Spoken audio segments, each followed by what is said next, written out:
Stand by. The program will begin soon. There's an example yesterday I saw of this woman who's been here. I mean, we might even play this clip. She's been here 20 years. She has 3 kids who were born here. Her kids are because of birthright citizenship, which is another subject that's coming up. And she never bothered to even try to resolve her immigration status. Not in 20 years. She has never tried to resolve her immigration status. Not through Republican presidents, not through Democratic presidents, nothing. And so now, she's worried about being deported because they put out the sob story of this woman. Well, that's not the average person they're even looking at right now. The average person they're looking at, crossed in the last 3 years, are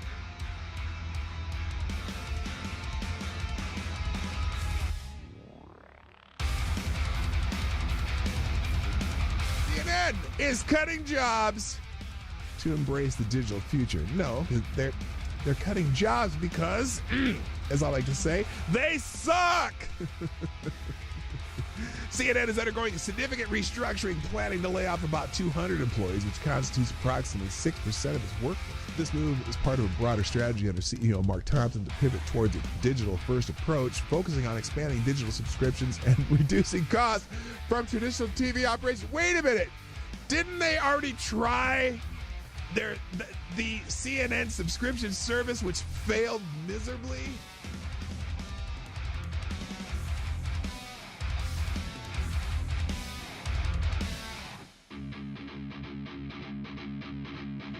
Which, if you truly have compassion for trans kids,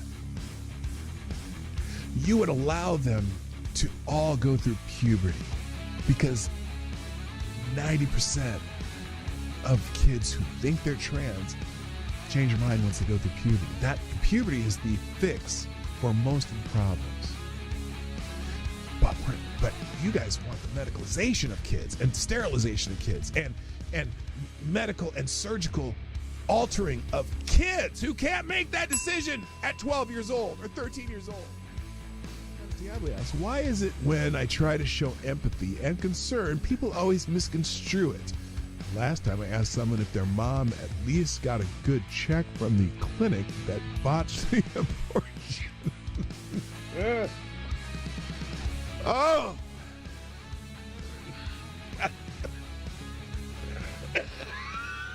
Oh, God. Damn it, AD. I think you just need to find a gentle weight. Stand by. The program will begin soon. I would be willing to bet everything I own that submitting a 22-minute video montage that shows the most egregious acts of violence you can find from that day, when the defendant in question is on that video for only 6 seconds and is seen walking calmly, is highly prejudicial and a violation of the defendant's due process rights. The person was found guilty and sentenced to 19 months in prison. Now, it took 2 hours to read through all of the documents that were in the case file. Every motion submitted by the defendant was denied. Every motion by the defendant was denied. How often does that happen? And every motion submitted by the government was granted.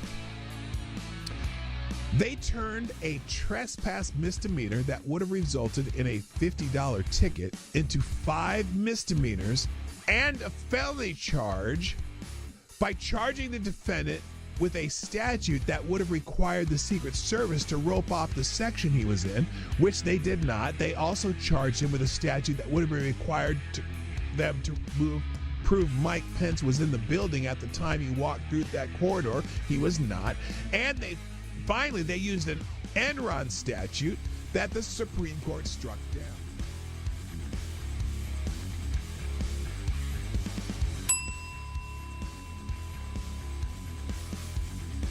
If you accept a pardon, you are admitting guilt.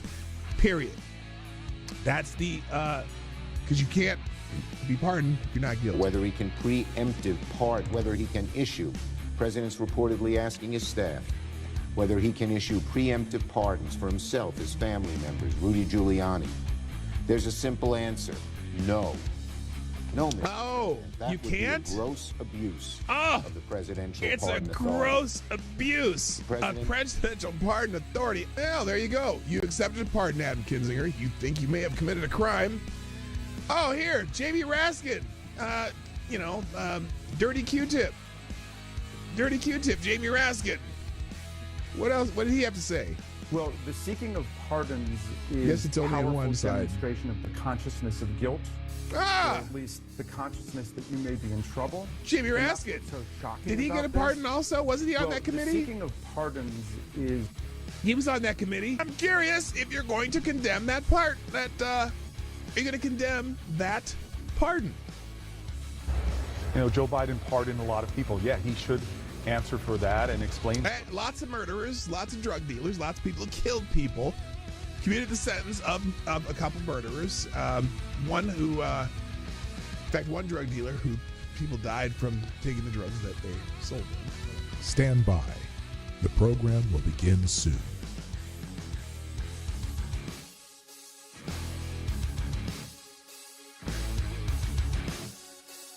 The Obama Aniston rumors have gone wild.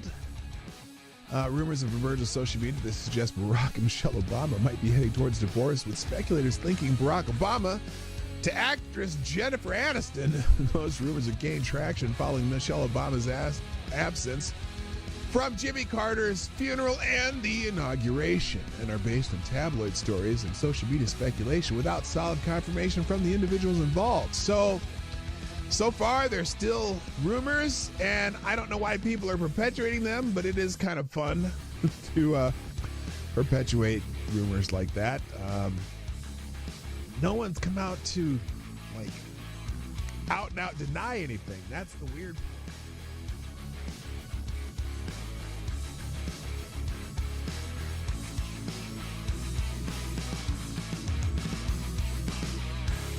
We should just take a deep breath and acknowledge the audacity. The Of a audacity! president who's so clearly The concerned about his own audacity! criminal culpability. Oh my God, his own criminal culpability and his son's business dealings. I know that they're talking about Joe Biden, aren't they?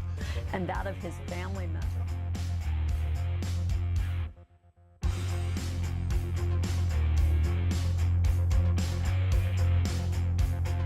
Black the Boy asks, are cats really soul suckers? Yes.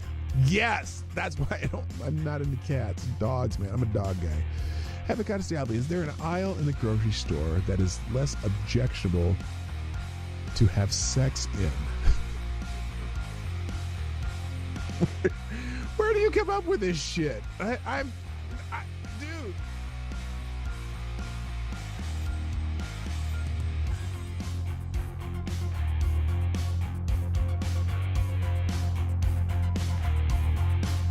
Has done something no person in the world has ever done before.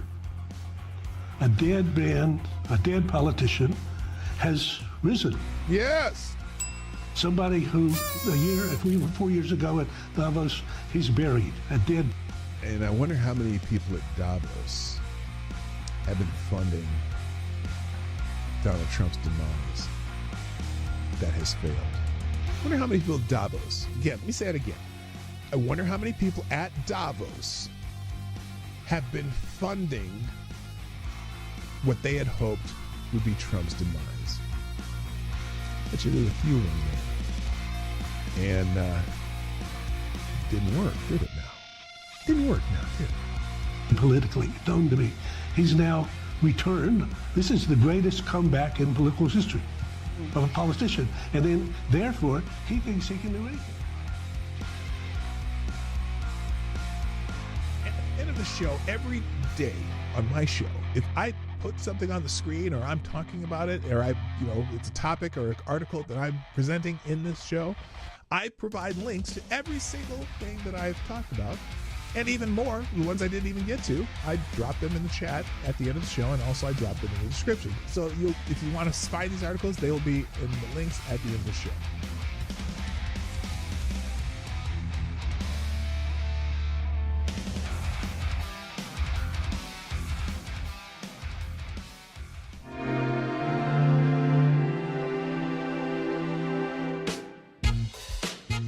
Ladies and gentlemen, coming to you live from the Lucky Dog studio in a hidden location somewhere in the upper Midwest of the United States of America, it's a brother making his own way but with all the wrong opinions.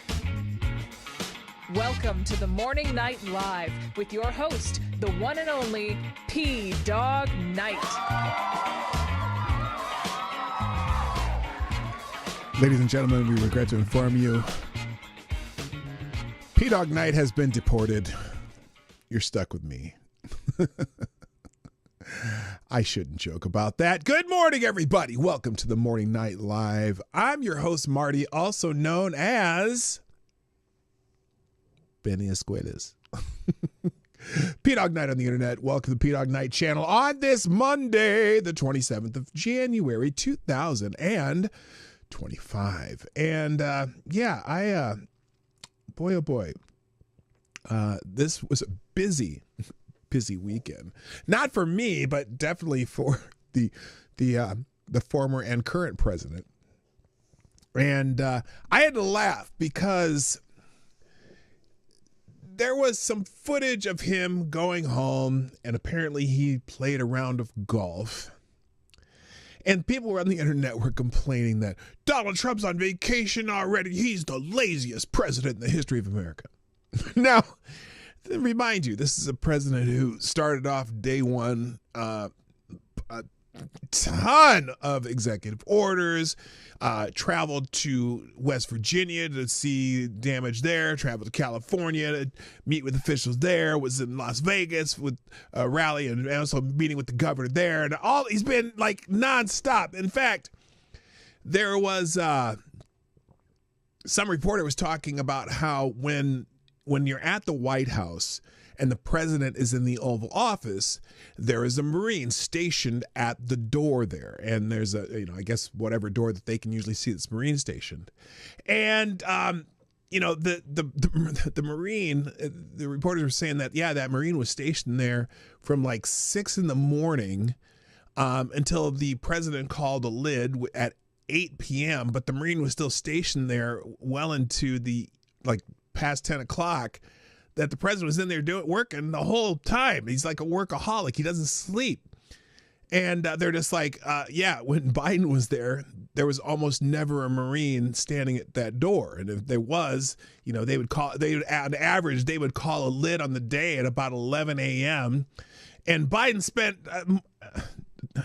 so many vacation days on the beach in Delaware and whatever. And so the idea that this president isn't busy all the time or hasn't been busy this week is hilarious. So anyway, I don't know why I decided to talk about that. Let's get the show on the road because there is a lot to talk about from the weekend. And I'm not even getting to everything. There's so much stuff that I can't. It's just too much. It's too much. But of course, I need to say good morning. First of all, though, we have our first sponsor of the day. If you want to sponsor the show, well, you know how to do that. By the way, I didn't put the Let's Go thing there, did I? Well, anyway, if you haven't got on X and done the Let's Go thing, do that too. But we have a sponsor already. Mr. Avocados Diablo gets the bell, and of course, you are the Streamlabs Superstar sponsor of the day. Let's put in a small bullet, a.k.a. $2.23, a $2.23 in the tip jar, saying, okay. I forgot what this said until I just read it again. Okay. This is him. It's his fault, right? That guy right there. Said, you ever take one of those shits where afterwards you think to yourself, I wonder if that's how Elvis felt before he died. Oh, good God. AD, it's not Friday. I'm sorry. It's not Friday, but I thank you for sponsoring the show. If you want to sponsor the show, you know how to do it. PDawgKnight.live. It'll show up in the chat somewhere. Let's say hi to everybody. First in the chat also is Mr. Avocados Diablo, who gets the bell.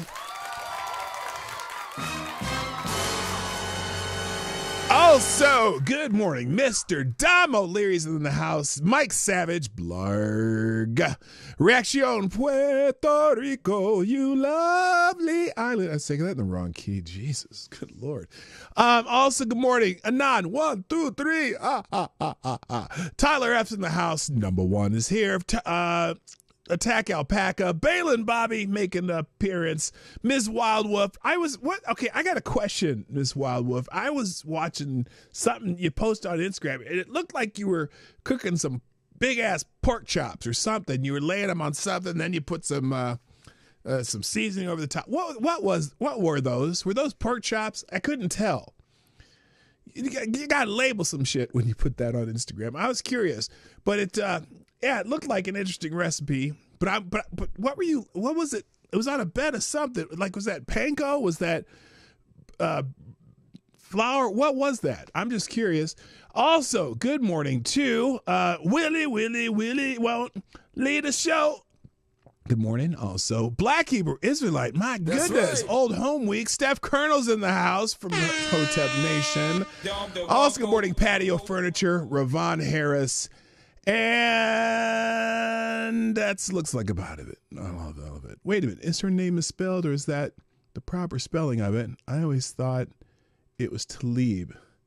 Did she spell her own name wrong? No, I think that's right. Tlaib is how it's actually spelled. Slabe. But whatever.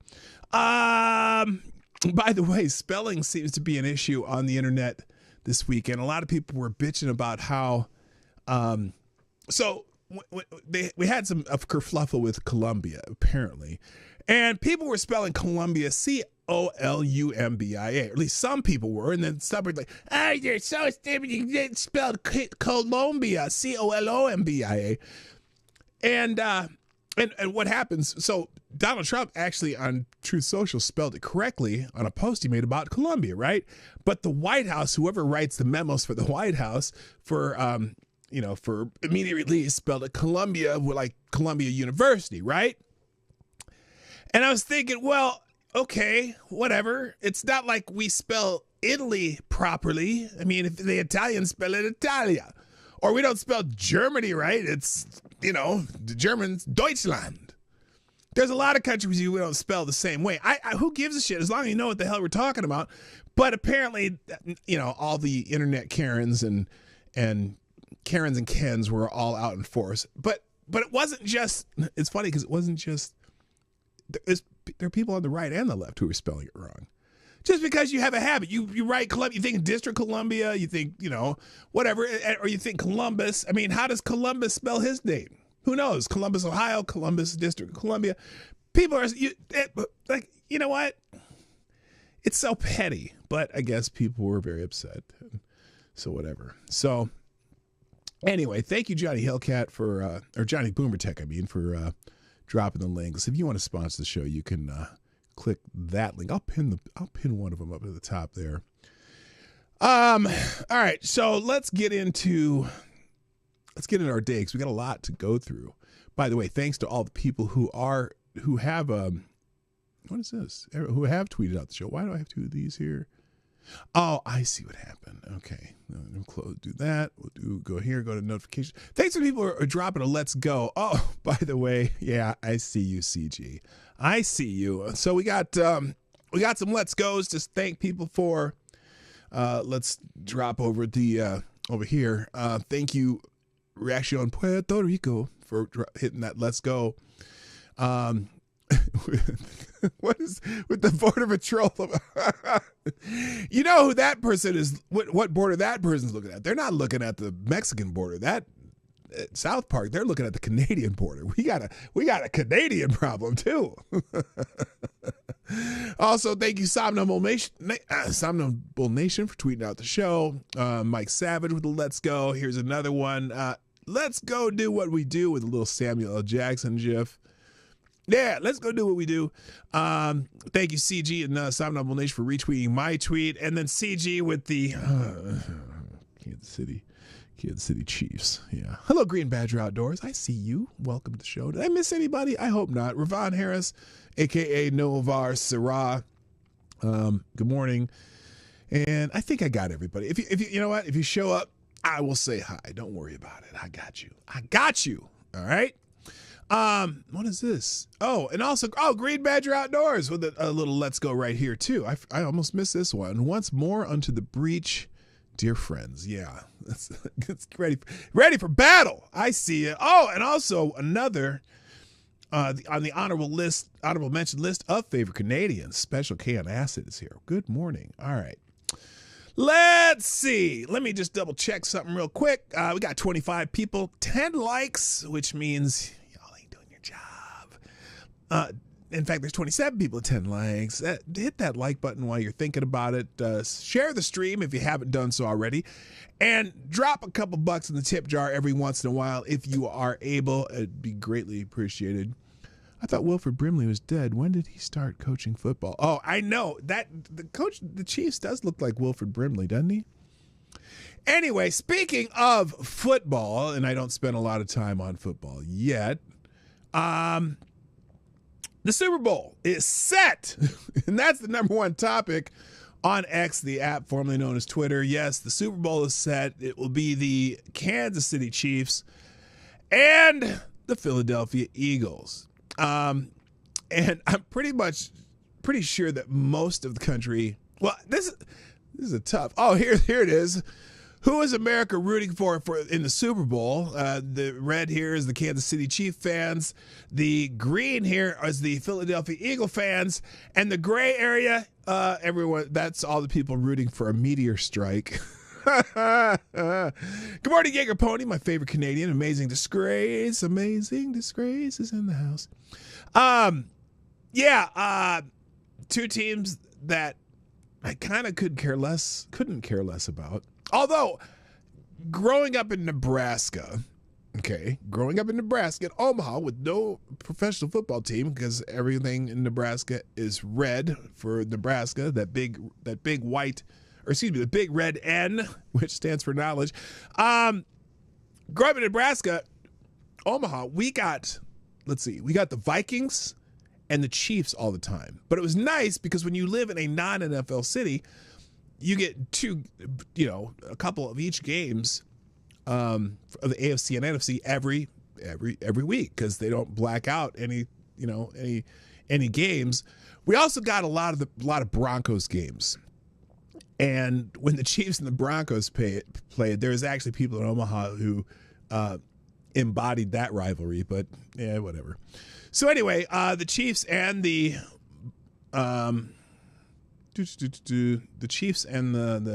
Eagles are in the Super Bowl. Someone says this is the Super Bowl America wanted, was the Bills and the Lions. I would have probably preferred that, but you know what?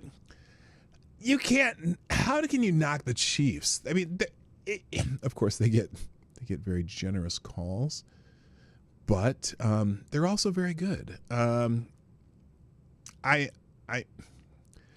I got a feeling though that the Eagles are going to take this game. So there you go. That's enough about football. The Chiefs and the Eagles are trending. AFC Championship. Oh, here, Kelsey comes to talk shit that immediately tries to flop and draws an unnecessary roughness penalty.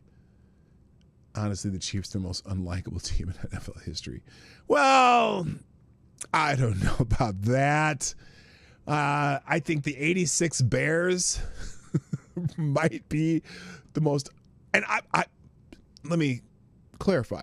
I liked the 86 Bears, but I'm pretty sure the rest of America hated the 86 Bears. Just saying. Super Bowl shuffle and all that stuff. Anyway, so the Eagles and the Chiefs are trending. And New York City, the Empire State Building shining in Eagles colors in honor of the NFC Championship win. Well, that's interesting. Oh, the Empire State Building Twitter account says, I'm sorry, I have to do this. Shining in Eagles colors in honors of their NFC Championship win. Yeah. All right. So anyway, enough about football. Moving on. TikTok, not trending, but there is some news. And it's interesting because as I looked up, this was in another another aggregator this morning. There are 3 different articles about TikTok, and it's about 3 different possible buyers. Trump administration reportedly negotiating an Oracle takeover of TikTok. The Trump administration is negotiating a deal that would see Oracle take over TikTok alongside new U.S. investors, according to a report in NPR. Oh, should I do this in NPR mode? Lawmakers passed a bill last year forcing Chinese parent company ByteDance to either sell TikTok or see it banned in the U.S. The app briefly went dark before the law took effect on January 20th, until incoming President Donald Trump said he would issue an executive order delaying the ban. At the time, Trump has also outlined his initial thought on a deal to save TikTok, creating a joint venture between the current owners and or new owners, whereby the U.S. gets 50% ownership. Now, when they say U.S. gets 50% ownership, I'm thinking maybe they mean a U.S. company. I am like, this is interesting. I don't know what's going on here. And there's another part of that story about Oracle getting it. But in the same magazine, TechCrunch, this says Perplexity, which is another company, submits a bid for TikTok. Perplexity AI has submitted a revised proposal to merge with TikTok in an arrangement that would give the U.S. government up to 50% ownership of the new entity. Why the U.S. government? I don't want the U.S. government owning TikTok or any other social media or any other platforms. No. That just tells me that it's going to turn into an op. I do not want any government entity owning TikTok. Please, no. It's bad enough as it is. And then the government will just start taking your data. Anyway, the AI search engine. Oh, wait, the Associated Press first reported on the new proposal. A source with knowledge of the bid confirmed to TechCrunch that the AP's reporting is accurate. The AI search engine I'd never even heard of Perplexity, first of all, as a search engine. The AI search engine has previously proposed creating a new company by combining Perplexity, TikTok US, and additional equity investors. Under the new bid, the government will receive a stake after initial public offering of at least $300 million, while TikTok's current Chinese owner, ByteDance, would retain ownership, according to the AP. No! We do not want the government involved in this. If they facilitate a sale to some private owners, great. But not the U.S. government. What? Who thought that was a good idea? Then there's a third article on this. This one's saying that Mr. Beast, internet personality, and, whatever, is also officially bidding for TikTok. Good morning, Puffer Smiles. They just jumped in and fired up. No. Right. Hello at FNS, too. Mr. Beast is bidding for TikTok. YouTube and TikTok star Mr. Beast is looking to buy TikTok as part of a group of investors. As a 75-day time limit ticks down on the social media company to find a non-Chinese owner or risk being permanently banned. And okay, fine, I'll buy TikTok so it doesn't get banned. Mr. Beast, whose real name is Jimmy Donaldson, posted on X on January 13th. But while his tone was joking, Donaldson, the single most popular YouTuber and the third most popular TikToker, was serious. His lawyer told CNN, this is CNN, on Tuesday. Hello, Gun Fox. Good morning, sir, the amazing administrator of the Dawg Knight Discord server. The bid from Donaldson and a group of investors is just the latest twist in what's been an extraordinary few days for TikTok. It went dark on Saturday night, blah, blah, blah, blah, blah. So anyway, there's 3 possible buyers for TikTok. We'll see how that goes. But this is interesting. This guy, and I don't know who he is, James Lee, and he, breaking news. He has 89,000 followers. But this is interesting. As far as the NPR story and talking about Oracle owning TikTok, and we're going to just watch this real quick because it's very Alex Jonesy or whatever, but I just think it's important that reasons why you do not want the federal government owning TikTok. Please, here it is. Breaking news, the White House is in talks to have Oracle take over TikTok. Guys, this was the plan from the very beginning. So according to exclusive reporting from NPR, the Trump administration is working on a plan to save TikTok that involves tapping software company Oracle and an outside group of investors to effectively take control of the app's global operations, according to two people with direct knowledge of the talks. Quote, the goal is for Oracle to effectively monitor and provide oversight with what's going on with TikTok. Once again, this was always the plan. Now, hang on. Because he's going to go in a direction that doesn't exactly make sense to me unless he's saying that Donald Trump is an op too, which you never know. Entirely possible. Who knows? Who knows? Because if you guys remember, Trump tried to ban TikTok back in 2020 because of data security issues. Okay. And TikTok said, okay, we'll do something called Project Texas. And Project Texas would restructure much of the corporate arm of TikTok so that the U.S. database is stored by a U.S. company, Oracle. Oracle is?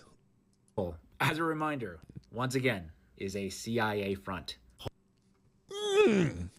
Now, which begs the question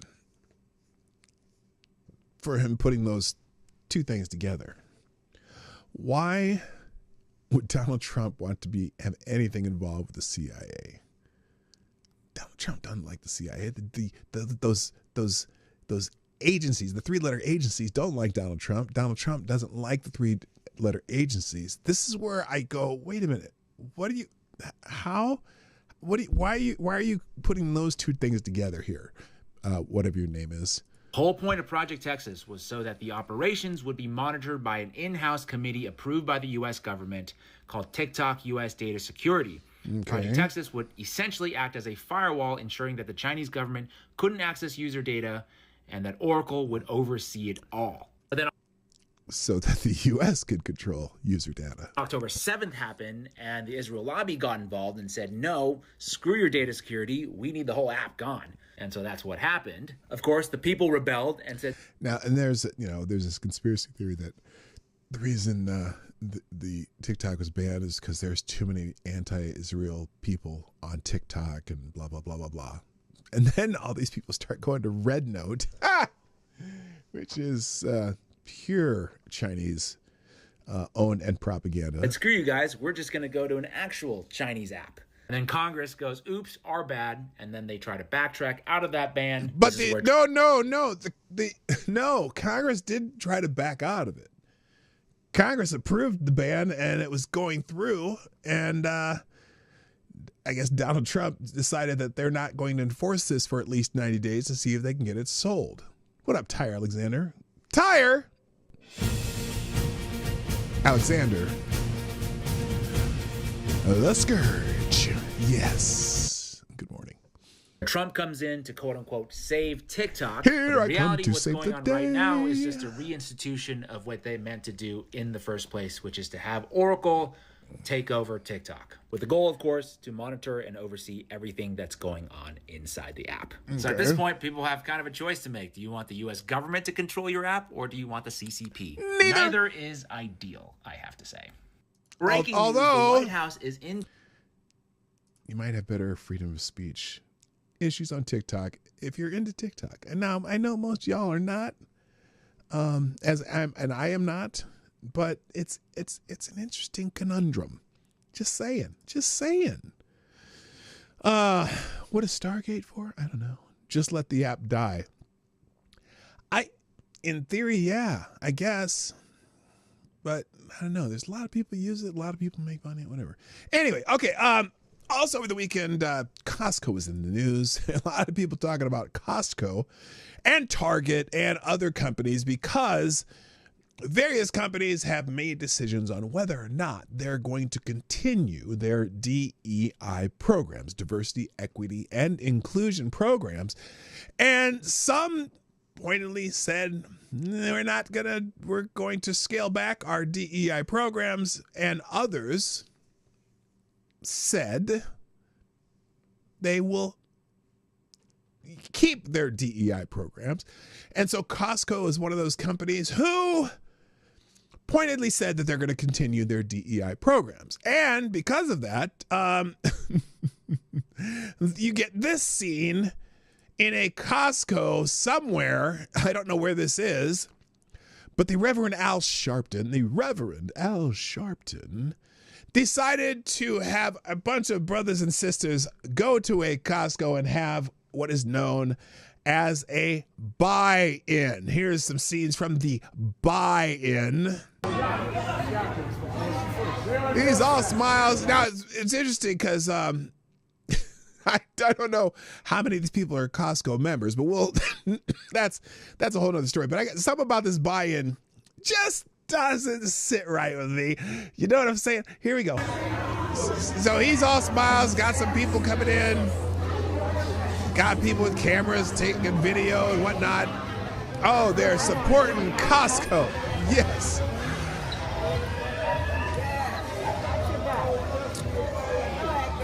Which, who knows if they're going to buy anything. And I'm trying to see what their shirts say. There's something red shirts with something black. Now, what's fascinating about this, what is absolutely fascinating about this, is despite the fact that Costco is returning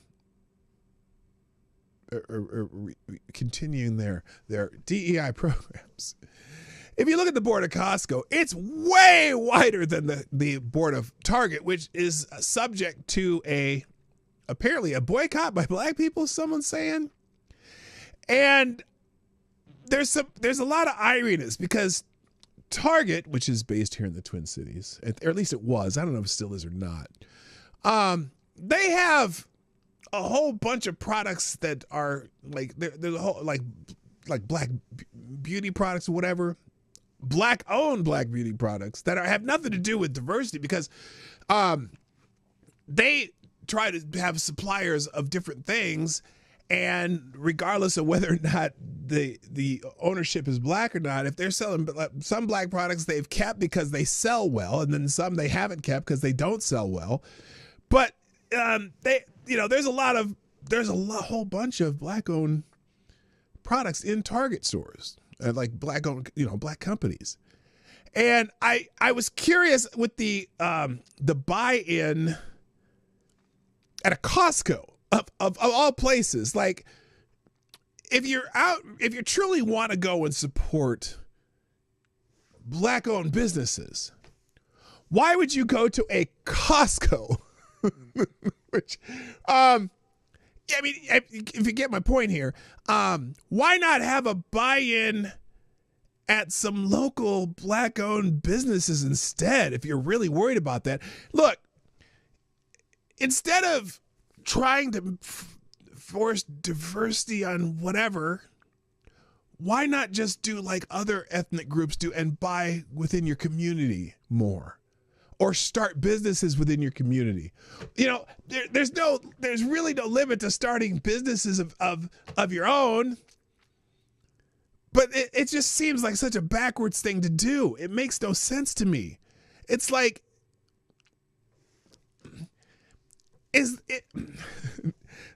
I don't know who came up with this line, but I'm just saying, is the white man's ice colder?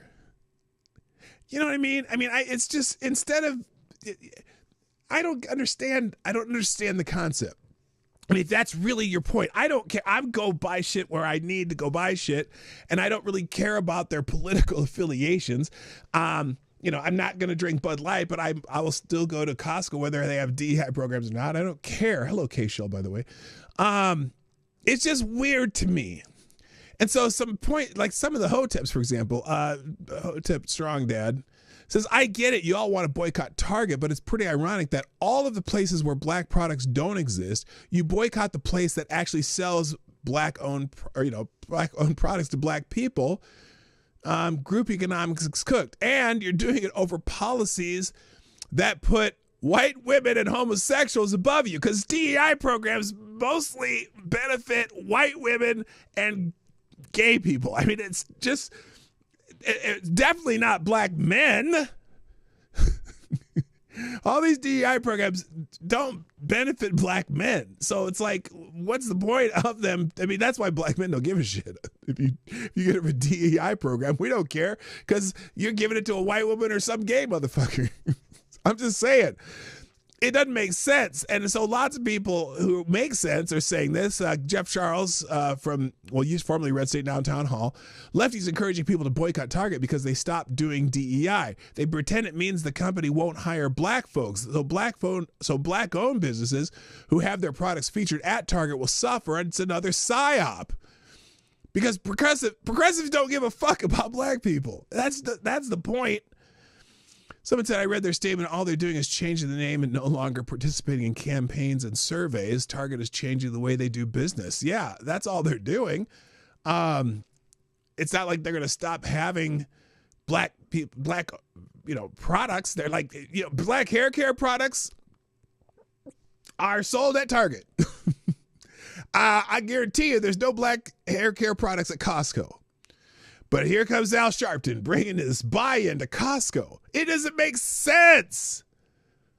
It makes no sense whatsoever. So anyway, that's why Target and Costco are in the news. Now here it is. Now here's another article too about this that I am completely confused. Maybe it's because it's a Daily Mail and they don't 100% understand how things work in the United States.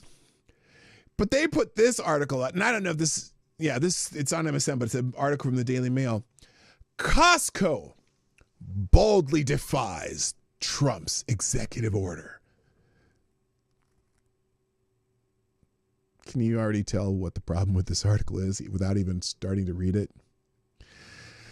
Costco and its shareholders have defied President Trump and conservative activists by sticking to DEI policies.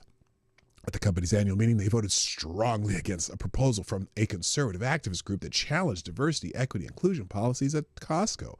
The vote was seen as an early test of investor views about the value of corporate DEI programs, which many companies added or beefed up starting in 2020 amid the Black Lives Matter movement. What's the problem with this? Donald Trump's executive order only applies to federal agencies. Doesn't apply to Costco. You're not defying Donald Trump by having... You want to have a DEI program? Have your stupid DEI program.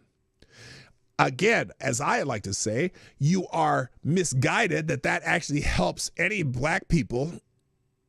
Why? Because you waited too long. If you're starting to worry about diversity, equity, inclusion at the hiring level, well, you missed all those people in that hood that ain't graduating, sixth grade, can't read at a third grade level. Focus your efforts there. And if then you go, then you build people who may be able to work for Costco or whatever. You start too late. Or you're starting with people who you're not helping anyone get out of poverty. Because if you do hire based on color of skin, you're still going to have to go get college graduates or whatever you need. Or maybe not in the Costco stores themselves, but if you're talking about in your corporate hiring, you're waited too long. You already lost the game. You're not helping anybody. So anyway, there's that article. And then there's, what's this other one? Oh, and then, by the way... Then there's this one. Al Sharpton's DEI stunt backfires spectacularly. Costco has been warned that Al Sharpton's involvement in a buy-in celebrating the grocer's diversity, equity, inclusion. Grocer? It's a warehouse. Celebrating the grocer's diversity, equity, and inclusion policies could be the kiss of death. Oh, you think? You think us being associated with Al fucking Sharpton is going to help you? Most black people don't even like Al Sharpton. The retail giants and his shareholders defied, again, there's that word defied President Trump and conservative activists by sticking to their DEI policies last week. Controversial Reverend Al Sharpton led 100 members of his National Action Network through the Harlem Costco to spend their money in a show of gratitude for the decision.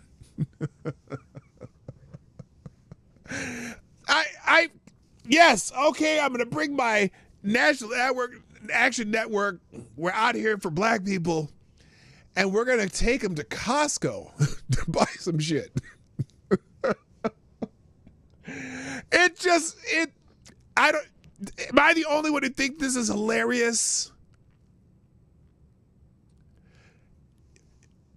Take them to a local store owner in Harlem and have a buy-in. How are you helping black people by going into Costco?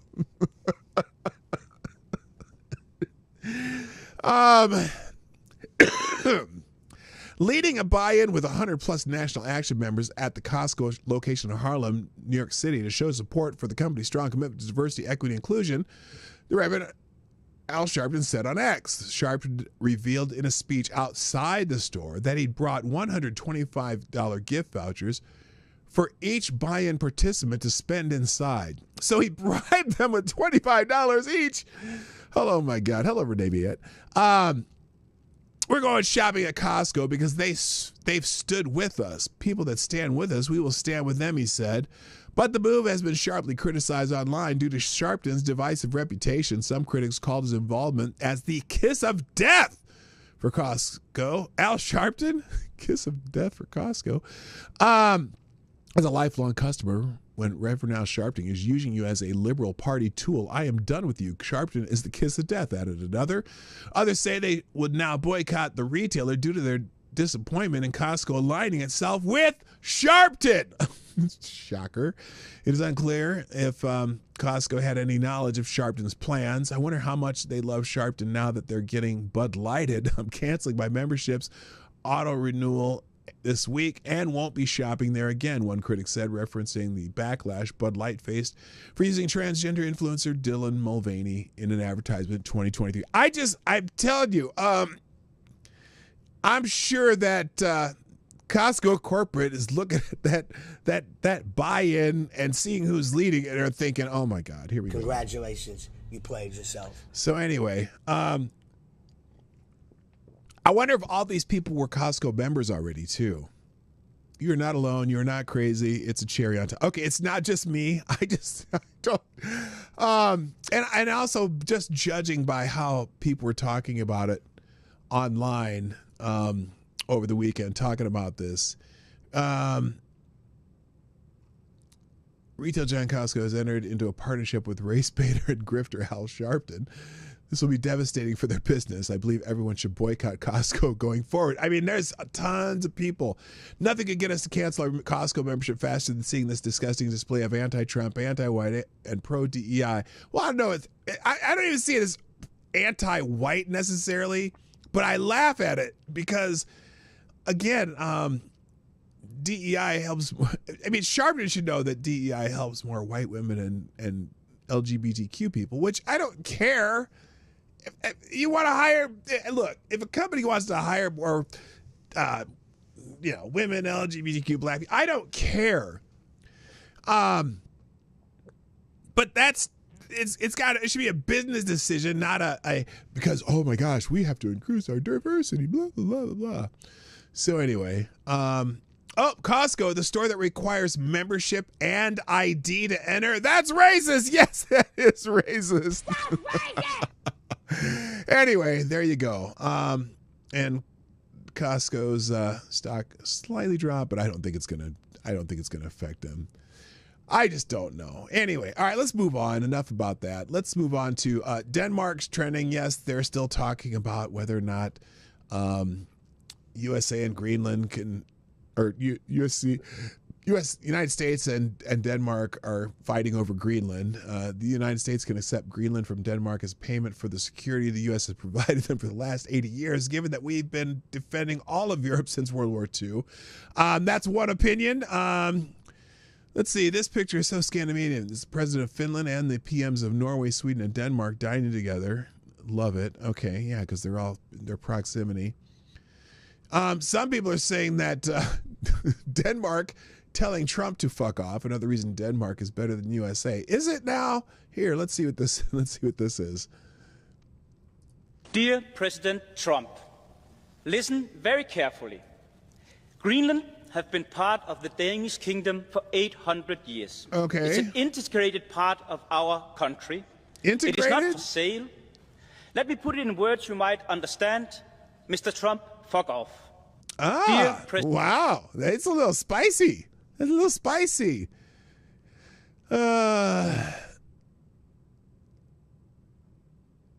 What? This is Finland. Finland has the most metal bans per capita. Finns consume an average of 26 pounds of coffee a year. Finland has a word for staying in and drinking in your underwear. Be like Finland. Finland is better than Denmark in every way. Okay.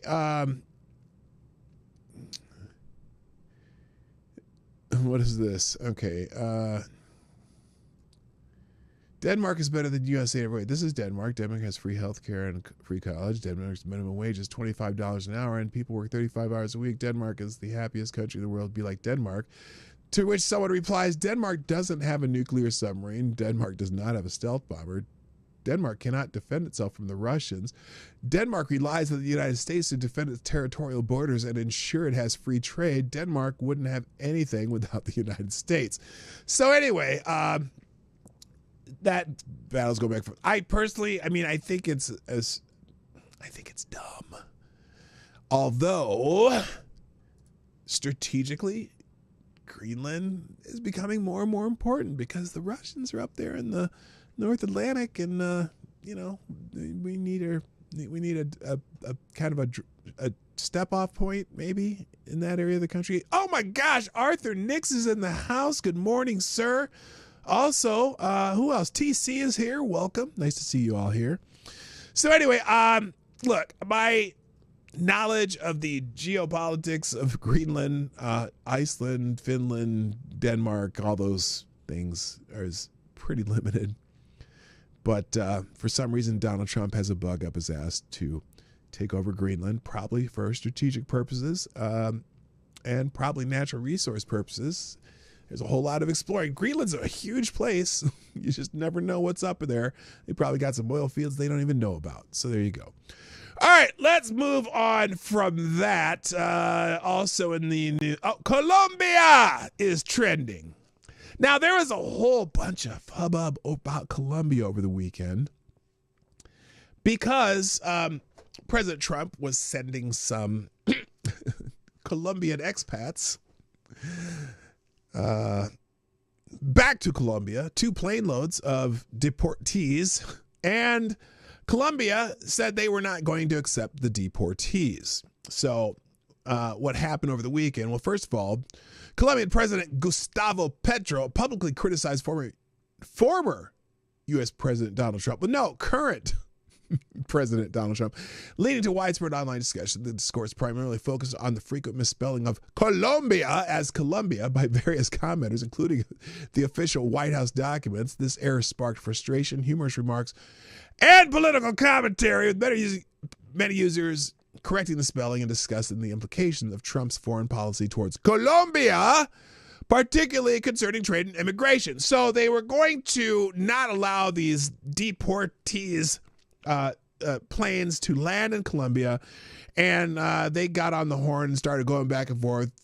Trump started threatening some major tariffs, and then Colombia eventually backed down, so to speak.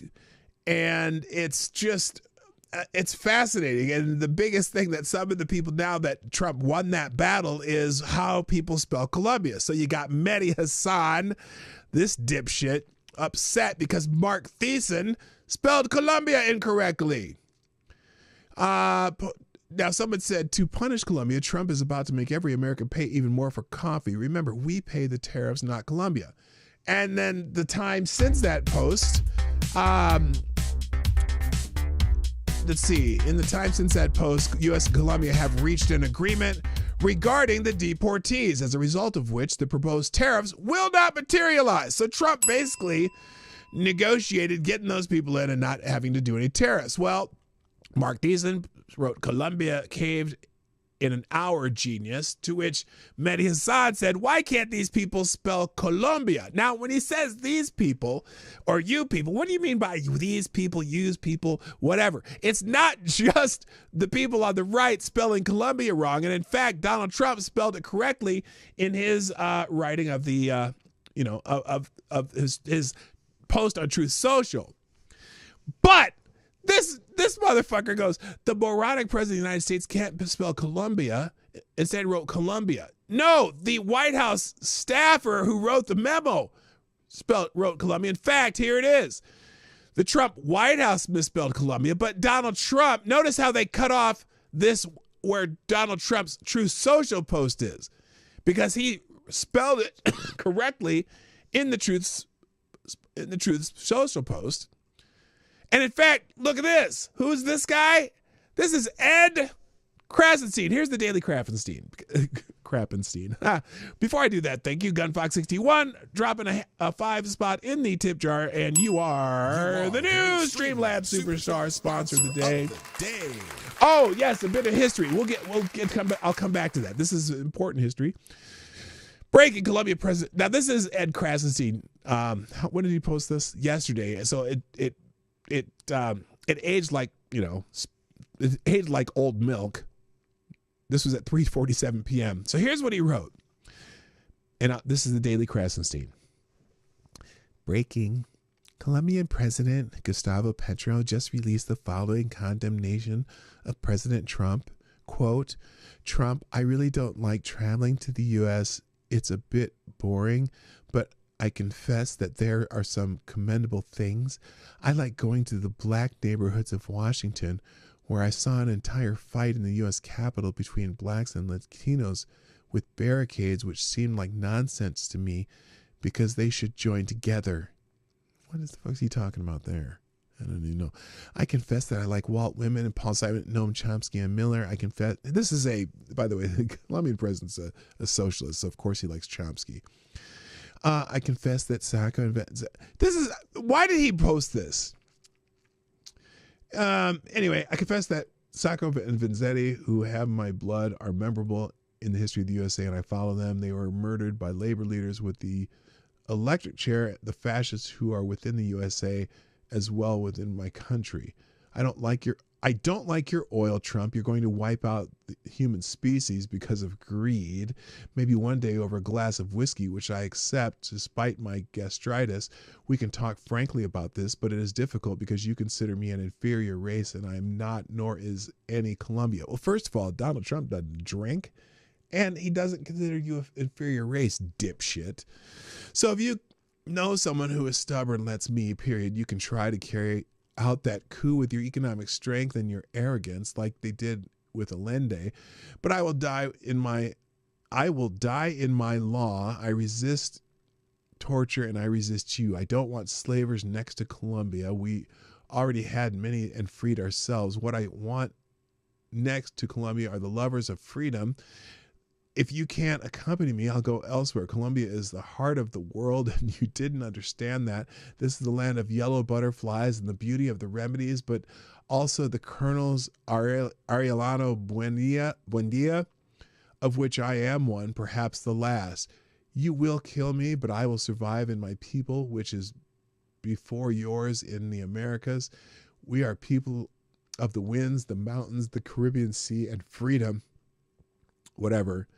You don't like our freedom, okay? I don't shake hands with white slavers. I shake hands with the white libertarian heirs of Lincoln and the black and white farm boys of the USA, at whose graves I cried and prayed on a battlefield, which I reached after walking the mountain of Italian Tuscany and after being saved from COVID. Okay, that's a rambling mess. So anyway,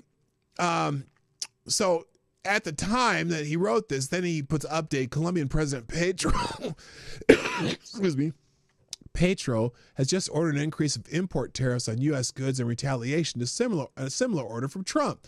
This will hurt our farmers who export their produce to Colombia. What produce? I'm curious how much produce American farmers export to Colombia, but I digress.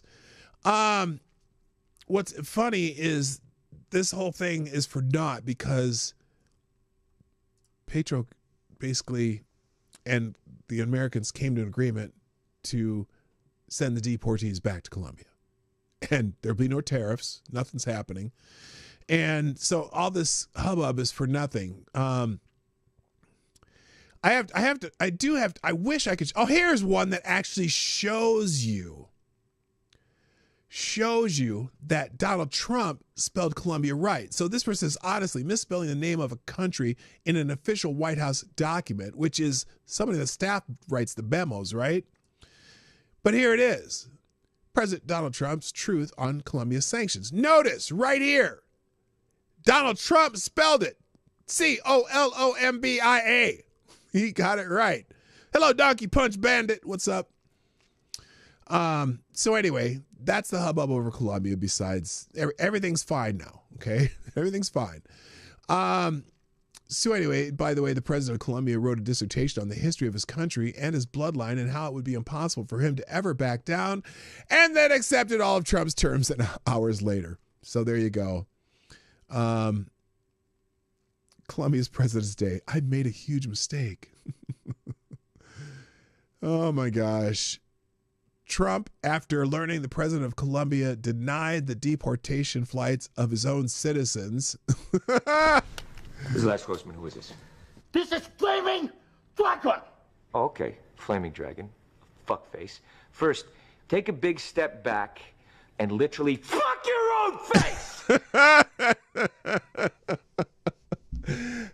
Is that from Tropic Thunder? I think it is.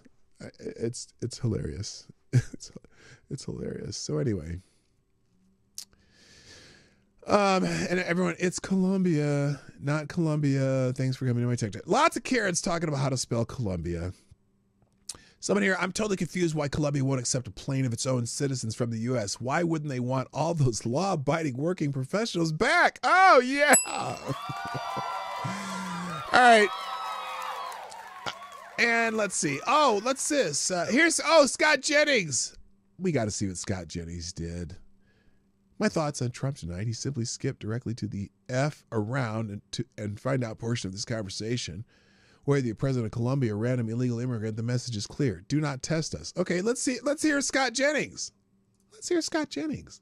Oops, sorry, full screen. There we go. The reason Donald Trump had to resort to these tariffs and sanctions and punishments today is because the president of Colombia refused to accept a flight of his own migrants. citizens. He said he wouldn't take them. Donald Trump said, we're going to enter the F around and find out portion of this conversation. And he hit him with sanctions and tariffs. And now tonight, the Speaker of the House, Mike Johnson, says Congress is going to back him up on that. He's putting Colombia, he's putting the rest of this hemisphere on notice that you are not dealing with the same president that you were. You're dealing with someone who is taking illegal immigration seriously. Now, within an hour of making that threat, the president of Colombia said, whoa, I'll send my own plane to pick these people up. So I'll bring he them got their myself. attention. And they'll have learned a valuable lesson that Donald Trump is taking immigration, illegal immigration, seriously. This is real leadership, but it sends a message to everybody else in the hemisphere. Do not test us. This is not Biden and Harris. This is Trump and Vance. We mean business. Snap. Yeah, of course it is. And, it happened under Barack Obama, actually. He deported millions upon millions of people, and I don't have any recollection of the U.S. economy collapsing.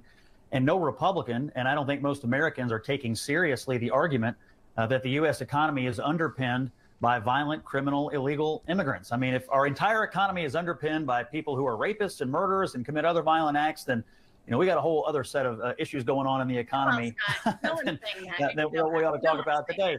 I mean, people just aren't buying that argument. So the populations that they are starting with are violent, criminal, illegal aliens. Then they also have 1.5 million people who have existing, fully adjudicated orders. And beyond that, I would just point out that if you came to this country illegally, you're already a criminal, illegal immigrant. You've already broken our laws, even if you haven't been arrested yet. How is she shaking her head? No. Oh, no, they didn't break our laws to get here? I don't know. Charged with it. If you're here illegally, if you broke our laws, then you're going to be targeted. Now, maybe you're not going to be a top priority today because there's other more dangerous people here, but we cannot send a message that, well, some illegal immigration is okay. And that's been the problem of the last 4 years. Ding. Basically, Biden and Harris were like, just get here and it'll probably work out for you. That is no longer the communication strategy of the U.S. government. The strategy is, nor should it don't be. Try us. Whether you're the president of Colombia or somebody who just walked across the border illegally, do not try us. It is not going to work out for you, period. All right. I don't have anything to add. Let's move on. First of all, thank you, Gunfox, again. Just a reminder, January 27th, 1967, Apollo 1 fire disaster. Gus Grissom, Ed White, and Roger Chaffee were killed today. Tomorrow, Space Shuttle Challenger and her crew were lost in 1986. So some infamous days in our space program. Not happy days, but that's a little bit of history. And I saw your tweet on that too, Gunfox. Thank you very much. In fact, let me go back to the notifications real quick. I think it's right. Here it is. Here is January 28th, 1986, Space Shuttle Challenger lifted off for the final time on STS-51L, Space Shuttle Challenger, named after the commanding ship of a 19th century scientific expedition that traveled the world. Challenger was the second space shuttle orbiter to fly into space after Columbia and launched on its maiden flight in April 1983. Its first mission was STS-6, manufactured by Rockwell International and operated by NASA. On board her for STS-51L, crew members Commander Francis R. Dick Scobie, pilot Michael J. Smith, mission specialist Ellison S. Onizuka, mission specialist Judith Resnick, mission specialist Ronald E. McNair, and payload specialist Gregory B. Jarvis, payload specialist Chris McAuliffe. After 73 seconds, we lost Space Shuttle Challenger and her crew. Never forget those who lost their lives. The shuttle crew cabin was found on March 7th, 1986, and recovery operations started. All 7 crew members were recovered. Their remains, I should say. Yeah, it's a sad day in space history. And that basically ended the space shuttle program for all practical purposes. Well, for any purposes. So there you go. Rest in peace to the members of the Space Shuttle Challenger. So there you go. All right, let's move on. Let's see. We did Petra already. There's the aggregator. Don't need that. Let's get into... well, now let's talk a little bit about J6 for a little bit, and then we're going to talk about eggs. Those are the two bigger topics today. So over the weekend,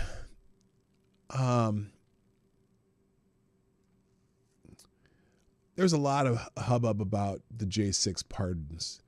And one of the people trending because of that is Senator Lindsey Graham, who decided to go on a show. Look, Lindsey Graham wants to have a different opinion than myself. I don't care. But he went on Face the Nation and was asked this question. And of course, look, this woman does nothing but fish for sound bites. And that's what he got from Kristen Welker. Do you believe that President Trump was wrong to issue these blanket pardons to the January 6th Number one, defendants? he had the legal authority to do it, but I fear that you'll get more violence. Pardoning. Now, on what basis? I have no idea. He says that. From who? Because violence has been a staple from left-wing protesters for a long time, forever, basically, forever. And but you have an occasional incident where it's right-wing people, and those incidents get blown up and out of proportion to a great extent. But anyway, she asked the question, do you think he was wrong? And Lindsey Graham continues on to say, the people who went into the Capitol and beat up a police officer violently, I think was a mistake, because it seems to suggest that's an okay thing to do. No, it doesn't. And that's not why they were pardoned. They were pardoned because of the treatment they got and the lack of due process many of them had, and the fact that none of them got any, the normal court proceedings just didn't happen for these people. They were all stuck in the D.C. court system, which is 95% Democrat run, and a lot of federal employees. And their motions were denied over and over again, even if they were, motions for change of venue, motions for different things that any normal court would have been able to do for them. And so it's the idea. And also, the way Lindsey Graham put this, and I see this a lot this weekend, where people are saying, oh yeah, you know, they released thousands of people who were attacking police and blah, blah, blah. Oh, no. That's not true. That's not true.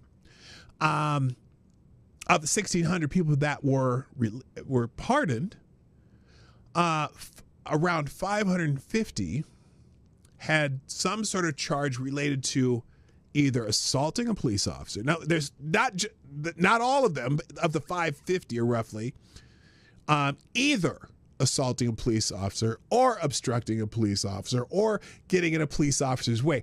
Even the ones who were charged with violence were not all violent. And some charged with violence were not violent at all, but because their proximity to someone who was violent or who may have had a club or something, they grouped them together, even if they had no connection whatsoever, as far as weapons charges, calling them a group, even though if the person, the one charged, didn't have a weapon at all.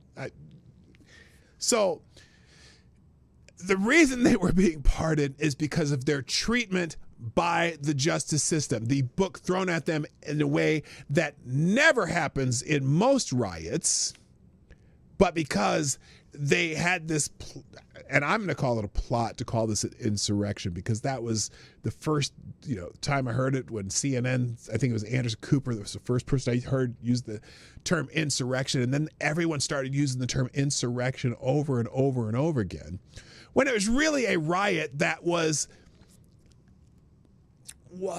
facilitated more by the Capitol Police as much as anything, who seemed to go out of their way to try to rile up the crowd by shooting rubber bullets into the crowd and shooting tear gas into the crowd and flashbangs and all kinds of things, and got the crowd really riled up. And then and some of the police officers started beating people in the crowd for no apparent reason. In fact, here, let's get rid of Lindsey Graham here. In the links today, I am going to have you, I watched this yesterday. It's about an hour, 10 minutes long, I think, called January 6th, The True Timeline. And then it also has something called Open Ink. I'm not sure what this is, but I watched this thing, and it gives a completely different perspective of the timeline of what happened and when the violence began, etc. Also documents all the people who died, none of which were police officers that day, as we know. And also it has an archive of various videos and raw footage, about a terabyte of raw footage that you can go through. So from various sources. So that's interesting. That's in the links today. But so anyway, Lindsey Graham. Wait, hold on a second. So anyway, so now the big thing, so Lindsey Graham gives them this soundbite, and it comes out as Graham opposes Trump's pardon of January 6th rioters. Well, okay, that's his opinion. Doesn't mean anything. It's not going to change him. Senator Lindsey Graham has publicly criticized. It's funny. And now, also, listen how, now this is Grok who puts these summaries out. Senator Lindsey Graham has publicly criticized former President Trump's decision to issue pardons to participants of the January 6th Capitol riot. No, he didn't go out of his way to criticize him. He just said he agreed that maybe some of the ones who attacked police officers should have been pardoned. But is that criticizing President Trump for that? But a lot of people are. And then it gets spun by the left-wingers. Lindsey Graham warned that Trump pardons of January 6th rioters who assaulted police officers will likely encourage more violence because it seems to suggest that it's an okay thing to do. Well, I don't think anyone's encouraging more violence. Are they? I haven't seen any yet. Have you seen any of those January 6ers come out and start attacking people yet? I haven't seen it. Just like, well, we'll talk about the price of eggs later. So lots of people are, what's the word? Slamming Lindsey Graham for this. someone called Insurrection Barbie here says Lindsey Graham is an idiot. He's lazy and he has no idea what any of the J6 defendants went through. So his opinion is not only ignorant, but he should be embarrassed. He's a Republican sitting member of the Senate and he has no idea what kind of due process violations occurred. He doesn't even care to find out. He should be embarrassed to go on TV and agree with Democrats so he can appease his donors and go have nice dinners on K Street. He's a self-serving establishment swamp creature. He has no moral courage, no political prowess. He needs to lose his seat, and not just for this. He's on the wrong side of every issue. Oh, snap! Except he does support Trump's cabinet nominees. And Julie Kelly says he represents 99.9% of Republicans, unfortunately. And so the people are calling for him to be primaried by possibly Nancy Mace. By the way, speaking of Lindsey Graham, thank you, Avocados Diablo, for sponsoring the show again. Another small bullet in the tip jar said, you will have to excuse Lindsey Graham. He is a bit of out of sorts since his Guatemalan cabana boy got deported just the other day. Oh, my God. Oh, my God. AD. That's just wrong. No, not really. Okay. So that's why Lindsey Graham is trending. But on the topic of J6, there's a lot of people out there pissing and moaning about the J6 pardons. And there's a couple interesting development. One is this Soros DA in Philadelphia, DA Larry Krasner, apparently is now vowing to bring state charges against Trump's J6 pardons and commutations. Now, I'm just curious what state charges he can bring. Republicans in the Pennsylvania House of Representatives must impeach and remove this corrupt Soros-funded Marxist trash from office.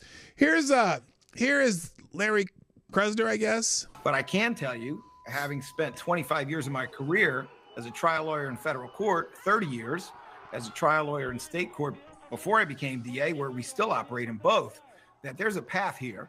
I'm not giving away the whole playbook There's a to the path? other side, but there's a path here for local prosecutors to look to see whether people who unjustly got a get out of jail free card for really serious conduct can be further prosecuted for things they may have done before or after January 6th within their own jurisdictions that have not already been prosecuted. Well, now what's funny about that too is we read the case yesterday where the guy, I can't remember what state he was in, but they were fucking with him for 3 years.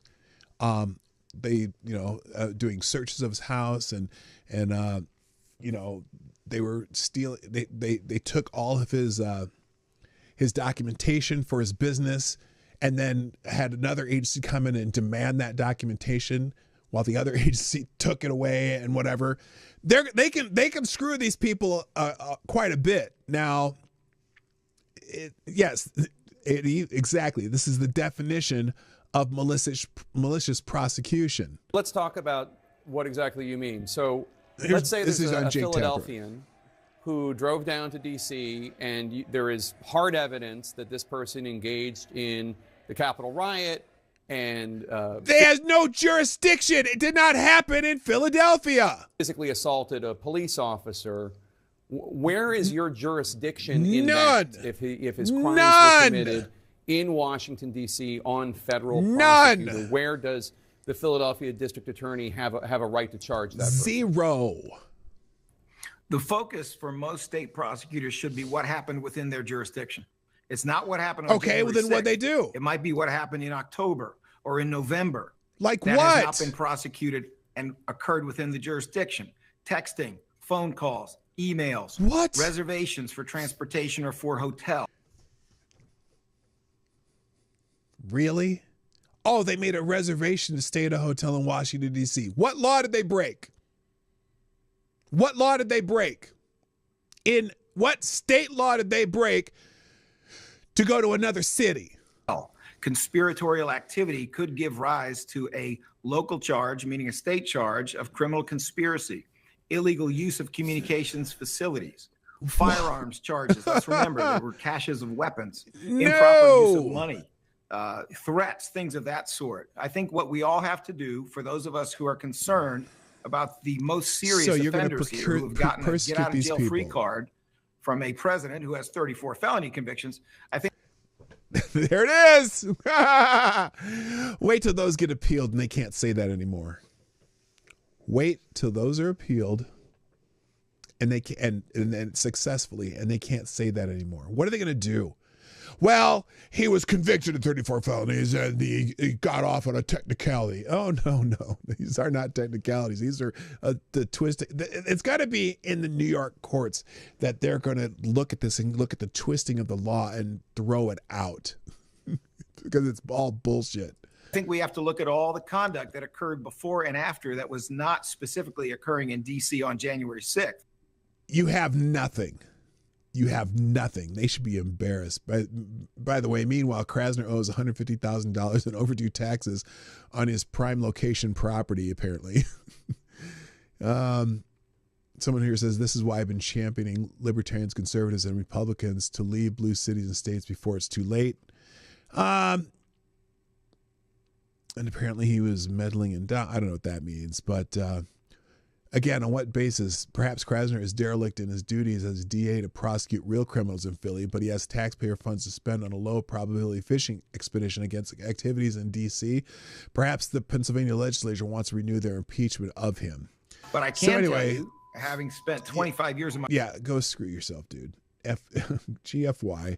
On the other side of this, though, where is it? What'd I do here? Oh, no, that's John Podhoretz. Also, this is brought up over the weekend in an interview with J.D. Vance and Margaret Brennan on Face the Nation. Where did she do this? Hang on a second.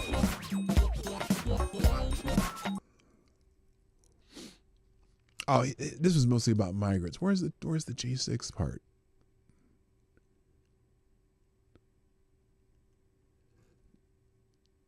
I had it ready to go, but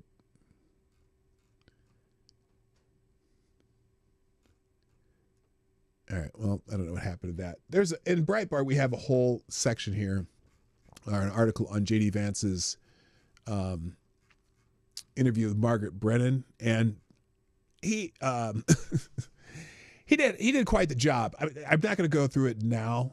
It's possible that I'll go through it later, but here's it is. Watch J.D. Vance utterly embarrasses CBS's Margaret Brennan on immigration, security, and the economy. Let me just give you just a taste of this, and then we're going to move on. When you talked to us in August, you said, I don't think we should abandon anybody who's been properly vetted and helped us. Do you stand by that?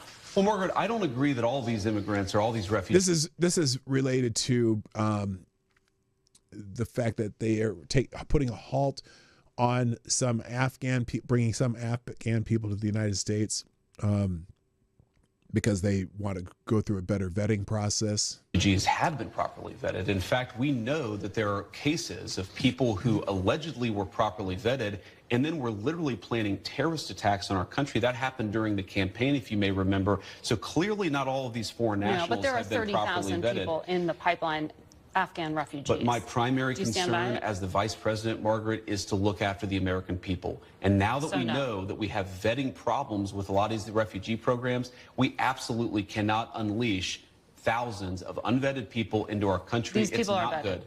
These people are vetted. No, they're not, Margaret. They just had a terror threat from one of the people that they brought through the vetting process, as JD will tell you. Like the guy who planned a terrorist attack in Oklahoma a few months ago, he was allegedly properly vetted, and many people in the media and the Democratic Party said that he was properly vetted. Clearly he wasn't. I don't want my children to share a neighborhood with people who are not properly vetted, and because I don't want it for my kids, I'm not going to force any other American citizens' kids to do that either. No. She just keeps going. She has to argue with and that was a very particular case. It wasn't clear if he was radicalized when he got here or while he was living here. I don't really care, Margaret. I don't want don't care when, how, where, whatever. Was he vetted properly? Jesus. this is full of clips like that. Now, there are other people, some of the people on the left think that she did a great job and have clips that, you know, he didn't answer the question right, usually because they cut off the answer. But if you want to check that out, it'll be in the links today. Real quick. Thank you, Avocados Diablo. Another small bullet in the tip jar. Now you again are. Oh, wait. What happened here? Of the day. What happened? Oh, apparently I never cleared out the cache. Well, AD, you are the Streamlabs Superstar sponsor today. Avocados Diablo says, give it 6 months and the same prosecutor will be telling us how states cannot charge anyone who Biden pardoned because that is un-American. Oh, right. Think about the possible state charges for Hunter Biden, for example. How many states he could be nicked for not for tax issues or even the Biden brothers and sisters. Of course, that's not going to happen in Delaware because the Bidens kind of own Delaware, but. How many charges they could be charged with after being pardoned by Joe Biden on state charges. And then they'll be like, oh, it's un-American to charge people who've been pardoned by the president of the United States. Anyway, all right. Let's see. So I do have a lot of other, a lot of stuff about the J6 stuff. What was this one? Already did that one. I'm going to skip that. Oh, and just another. There's a lot of little clips on J6. This is one I've been looking for. I couldn't find it. This is a fascinating thing going on here. Let me see if I can make this. Nope, that doesn't work. Let's try it that size. That's about the best we're going to do size-wise. Something strange here. This is just from a report. I don't know who did this report. So this gentleman. Oh, he pulled out some glass, the window. It's funny because this is in the timeline video too, except not the commentary. Do not go in there.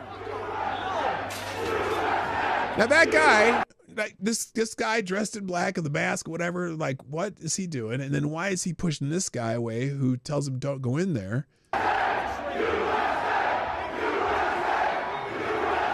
There'll be some commentary here in a second. A radio journalist from Michigan was shooting video that day at the Capitol. What he captured were 2 most charitably called suspicious actors. Wait, real quick. As you go back to, all right,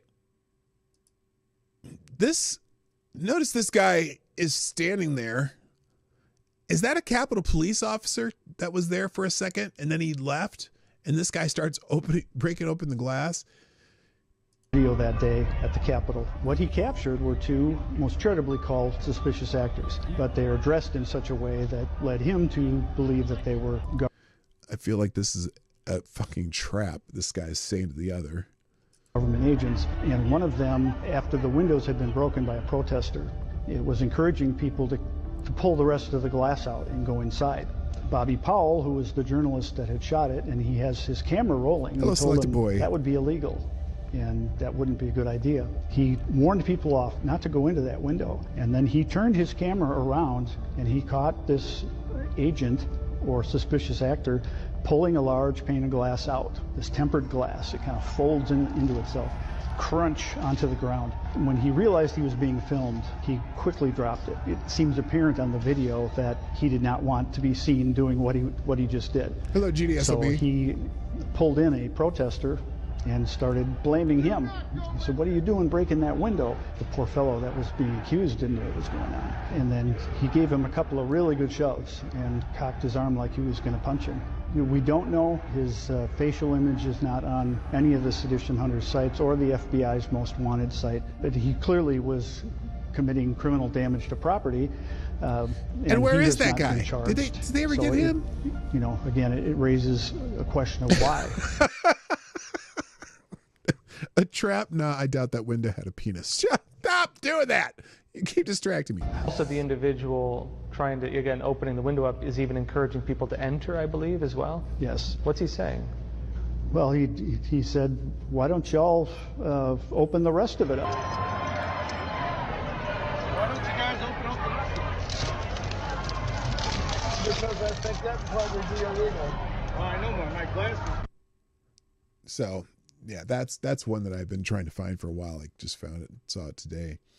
In the Hill, there's an editorial by Jonathan Turley.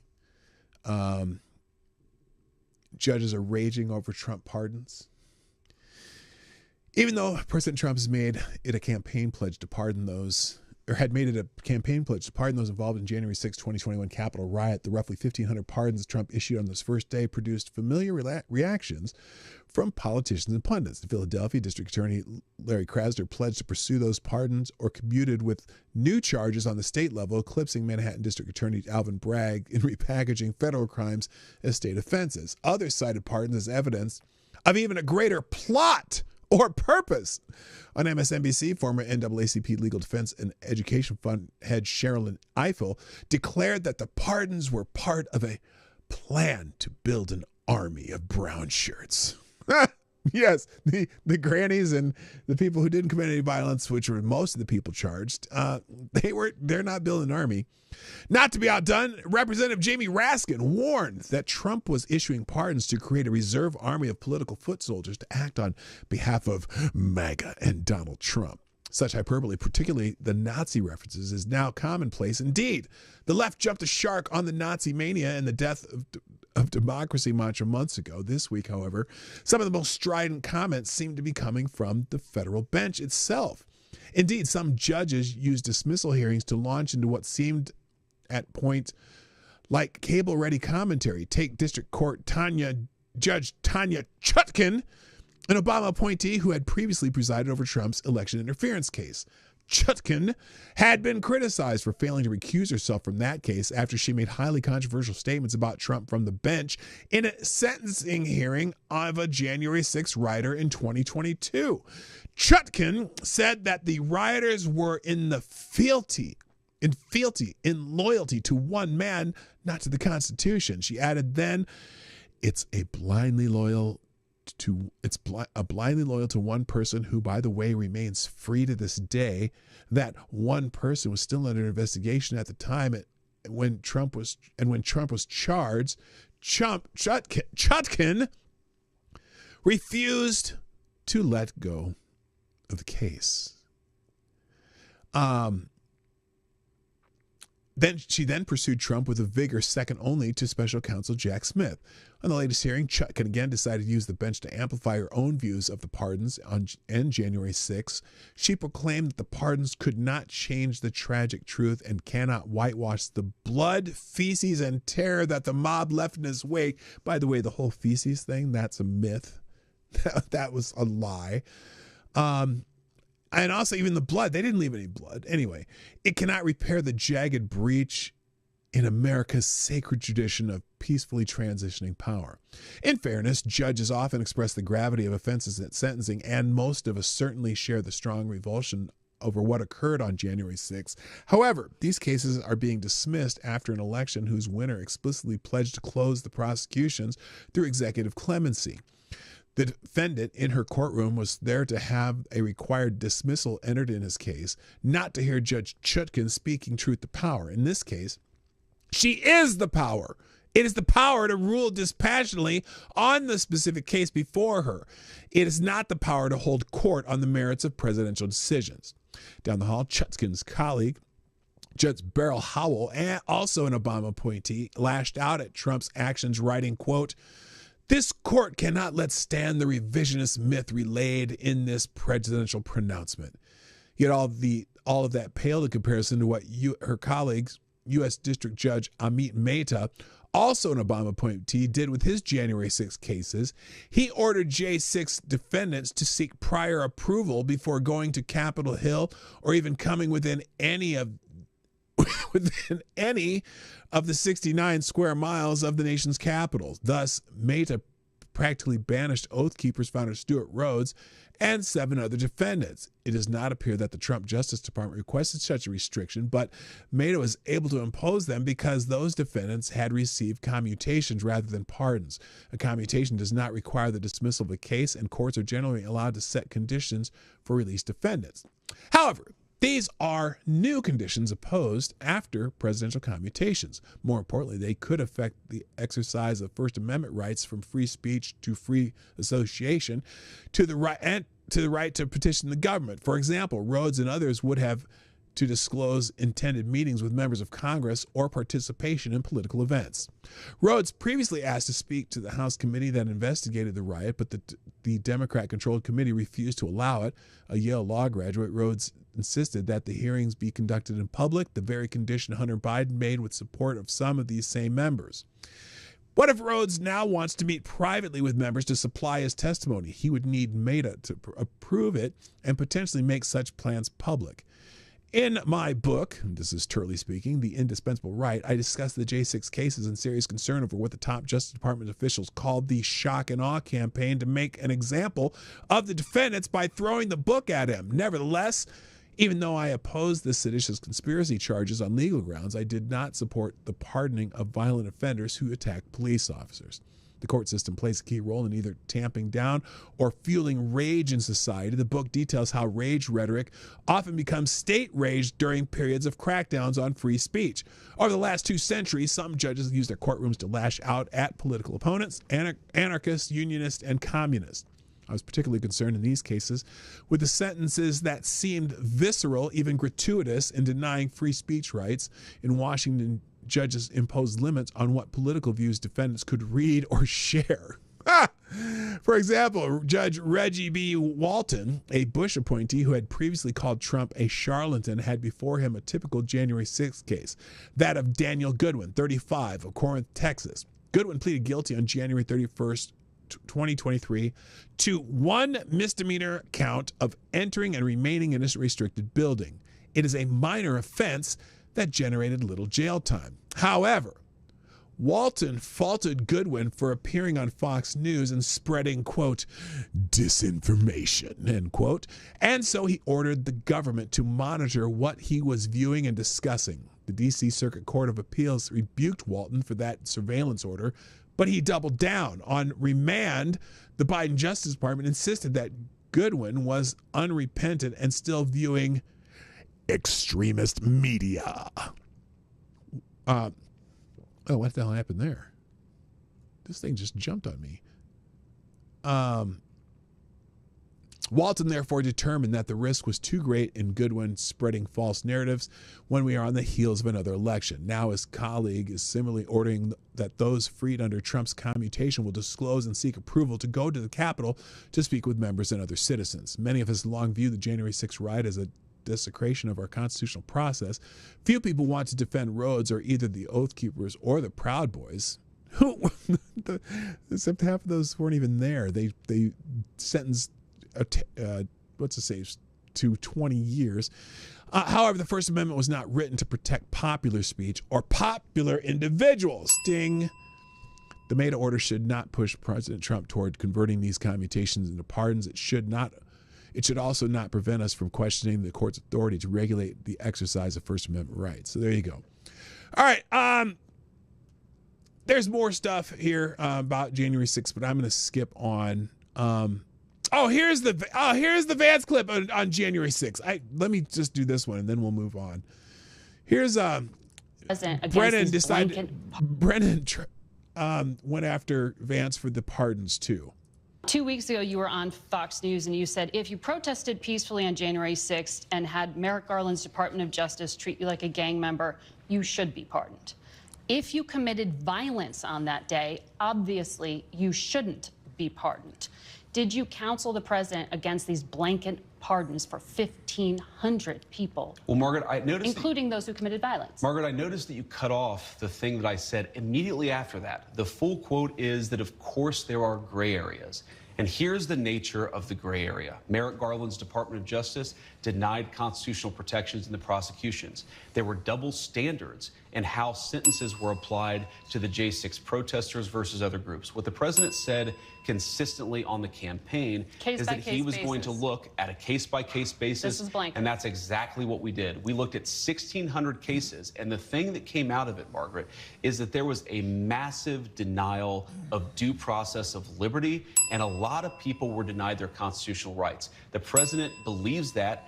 I believe that, and I think he made the right decision. Daniel Rodriguez used an electroshock weapon against a policeman who was dragged out of the defensive line by plunging it in. So she brings up this is what she does.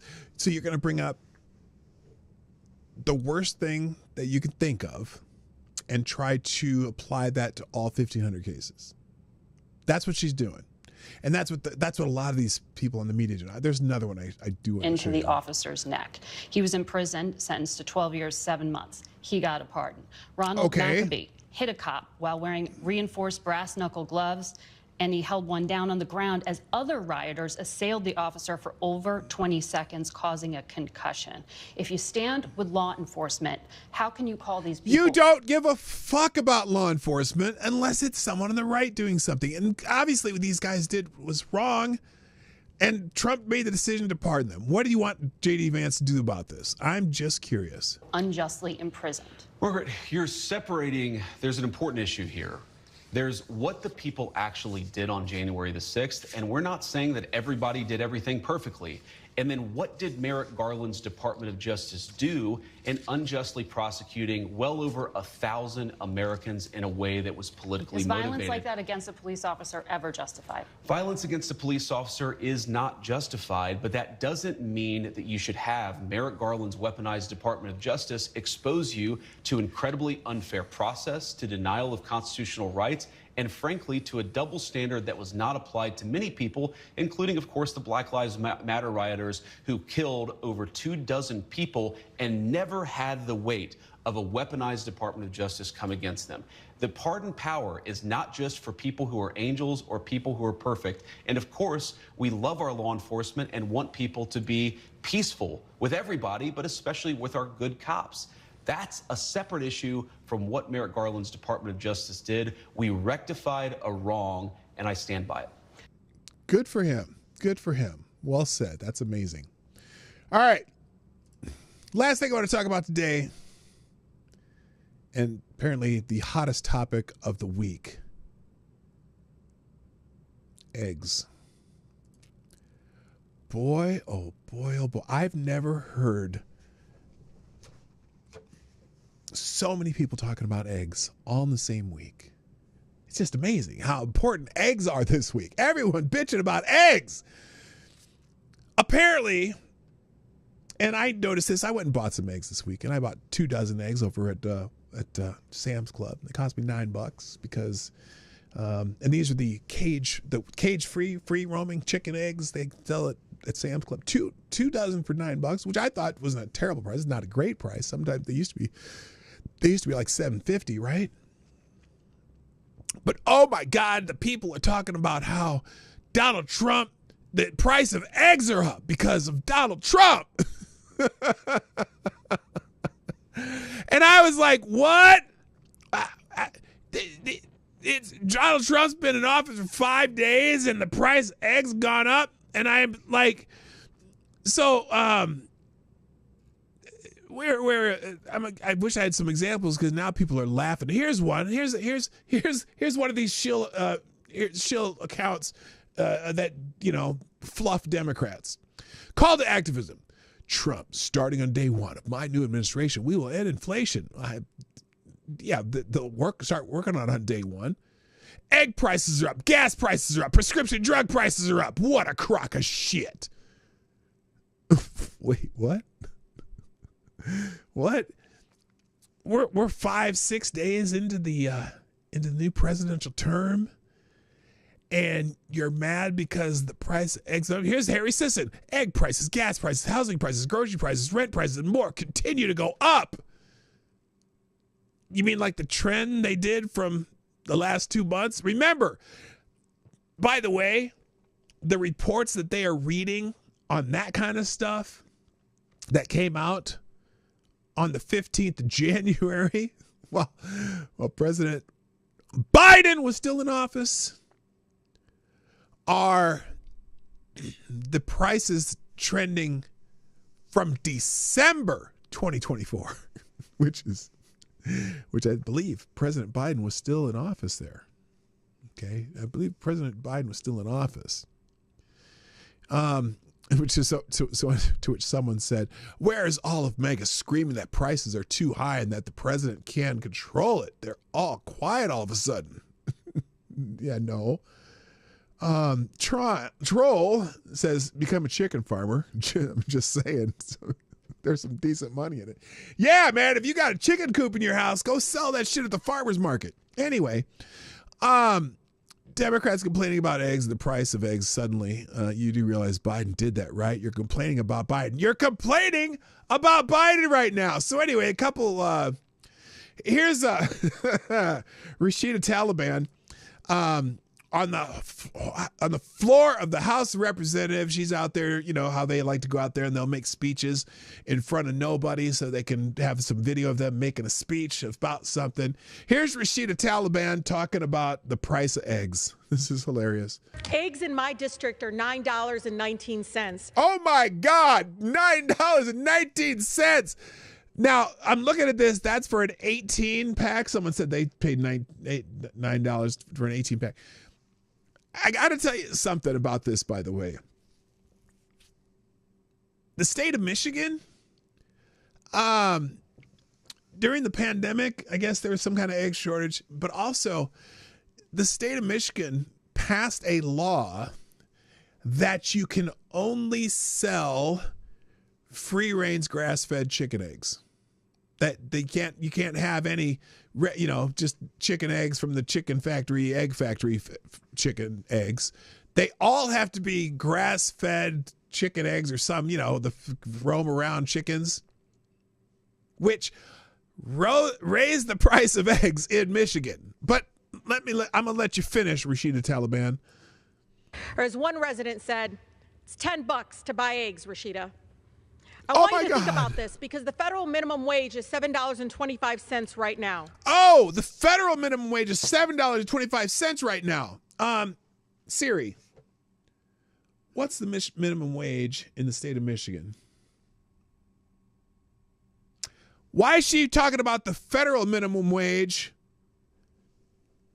when the minimum wage in the state of Michigan is $10.33 per hour? Why? What is that tells me, Rashida Taliban, that your state can have their own minimum wage, because federal minimum wage doesn't make any sense anyway, because one size can't fit all.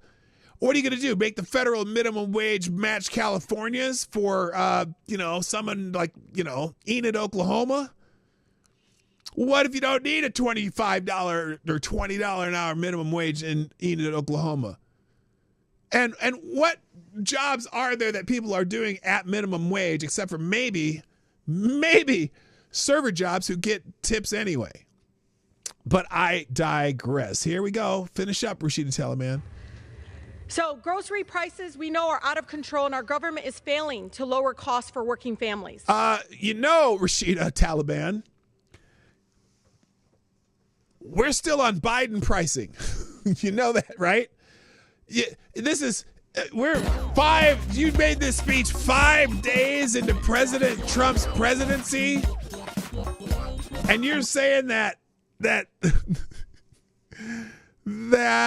prices are up? Yeah. Where's one of those I did that stickers with Joe Biden on it? This is why my residents don't call it the minimum wage. They call it the starvation wage. Well, you know what? In the state of Michigan, isn't that where she's from? Rashida Taliban's from Michigan, right? Did I get that right? Is she from Michigan? Then go petition your state peoples to raise the state minimum wage then, which is $10.33. Where, Siri, what state is Rashida Taliban from? Oh, I said Taliban. Yeah, Detroit, Michigan. She's from Michigan. The minimum wage in Michigan is $10.33 an hour. What is she talking about? What does the federal minimum wage have to do with what her people in Michigan say? The minimum wage in Michigan is $10.33 an hour. You don't have the federal minimum wage there. Wages. It's been 16 years since Congress has raised the federal minimum wage. The minimum wage in Michigan is $10.33 an hour. It is not the federal minimum wage there. But let's get to the core value here of understanding this, that a mother in our country right now can work for an hour and not be able to afford eggs.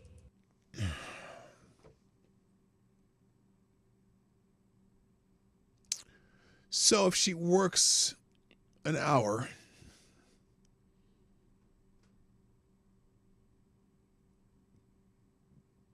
how many people feeding their family work for an hour? What if she works 8.5 hours or 8 hours, 5 days a week? Then can she afford eggs? Who works 1 hour? What does that even mean? So you're saying that that everyone should be able to only work 1 hour? And why a mother? Why a mother? Why a mother? And why is a mother working for $10.33 an hour? I mean, what? She can't work an hour and can't afford eggs. Okay. Why is she only working an hour then? So it's really unacceptable, and I heard the reasons, but they still don't add up. But you don't. It's unacceptable that billionaires and corporations are consolidating their power and price gouging the American people, our families. How do you price gouging? Wait a minute. Okay, do y'all know why there's an egg shortage right now, right? Because they've been destroying eggs and chickens all over the country because of the bird flu thing. That, again, this is on Joe Biden's watch, right? This is on Joe Biden's watch. What are you talking about? Price gouging, supply and demand, honey. There's no great surge in prices of a lot of other things, but eggs, they are because of the bird flu thing. This crisis should be our focus. Okay, I write a understand bill. that there's many dynamics, write a bill. Right, that they keep putting forward. But why aren't we doing anything about it? Because fear and division keeps us distracted from what really is going on. What's really going on? Hello, Cannibalistic Wizard and Roasted Opinions. Those that are rich and wealthy in our country are becoming richer under every single decision I've seen so far. What? One glaring thing, again, in the 200 executive orders that we've seen this week, is missing any mention of lowering the grocery prices for our families. Not one. That's a lie.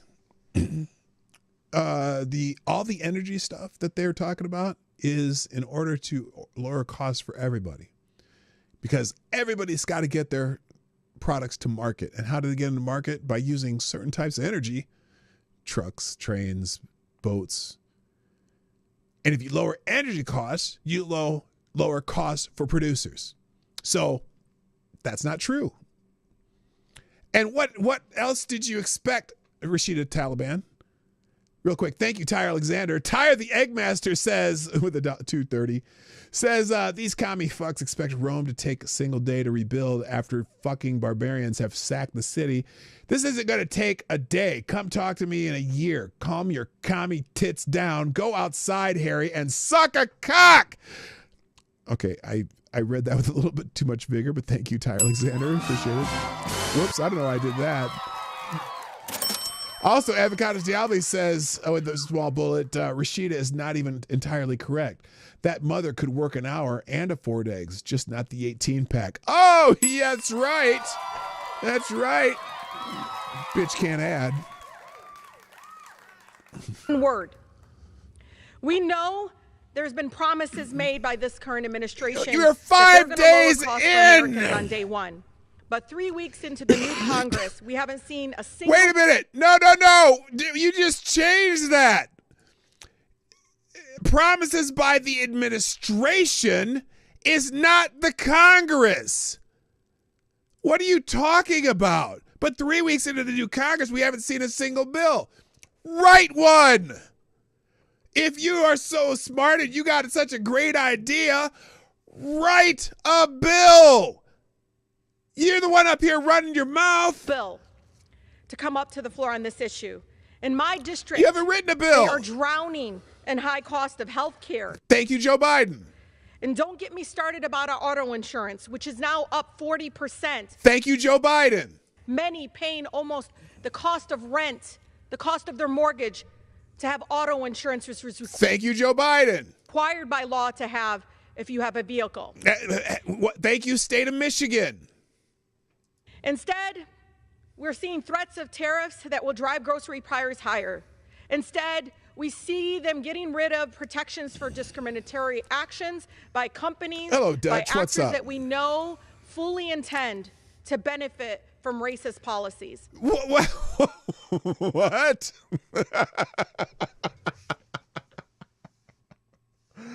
Wait a minute. What did she just say?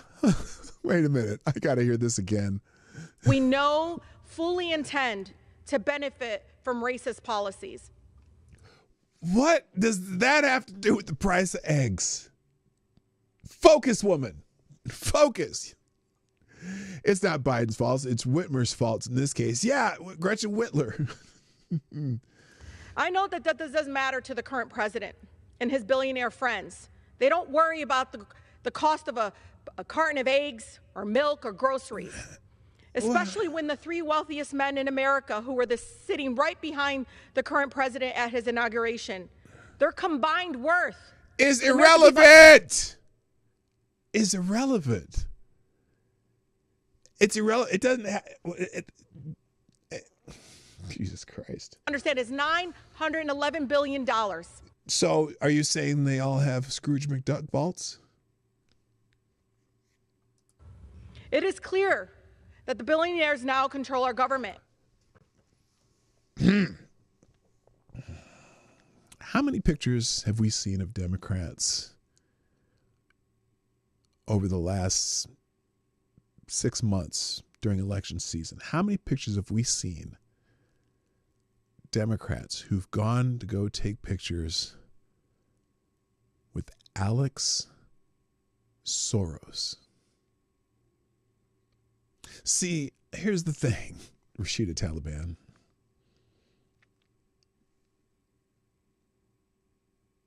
Your side of the aisle has just as many billionaires. In fact, Bezos and Gates and Zuckerberg were all your billionaires last election cycle.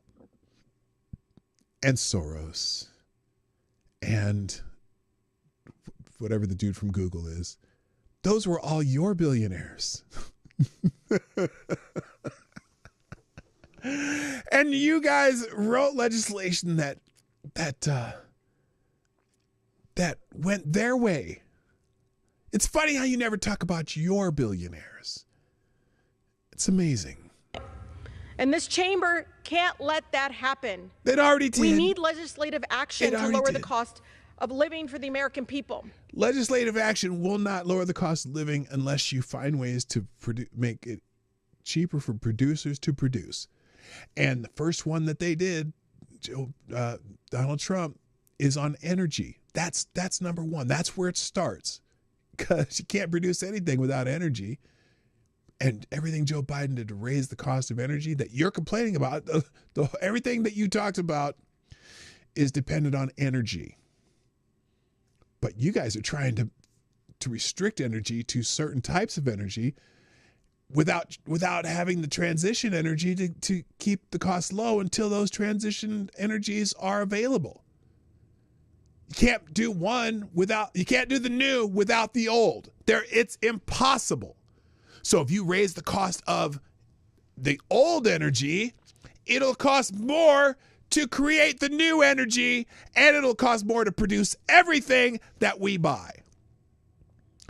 You got to get the energy costs down first, and there'll be a wave effect on that.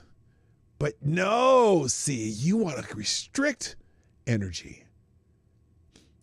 Trust me, this is a bipartisan issue. Every corner of our country is asking us to do something about this. And these your are issues solutions that, are matter stupid. To many, many families. Price controls don't work. All that That's does why is my restrict. residents care about it so much. So please, stop with the fear-mongering. What are you doing? You're here fear-mongering. That's exactly what you're doing. My and God, the hate. they're I know you're so distracting us because you're helping your billionaire so unaware. friends. Oh yeah, you're scaring us here, helping your billionaire friends. Is that a scare tactic?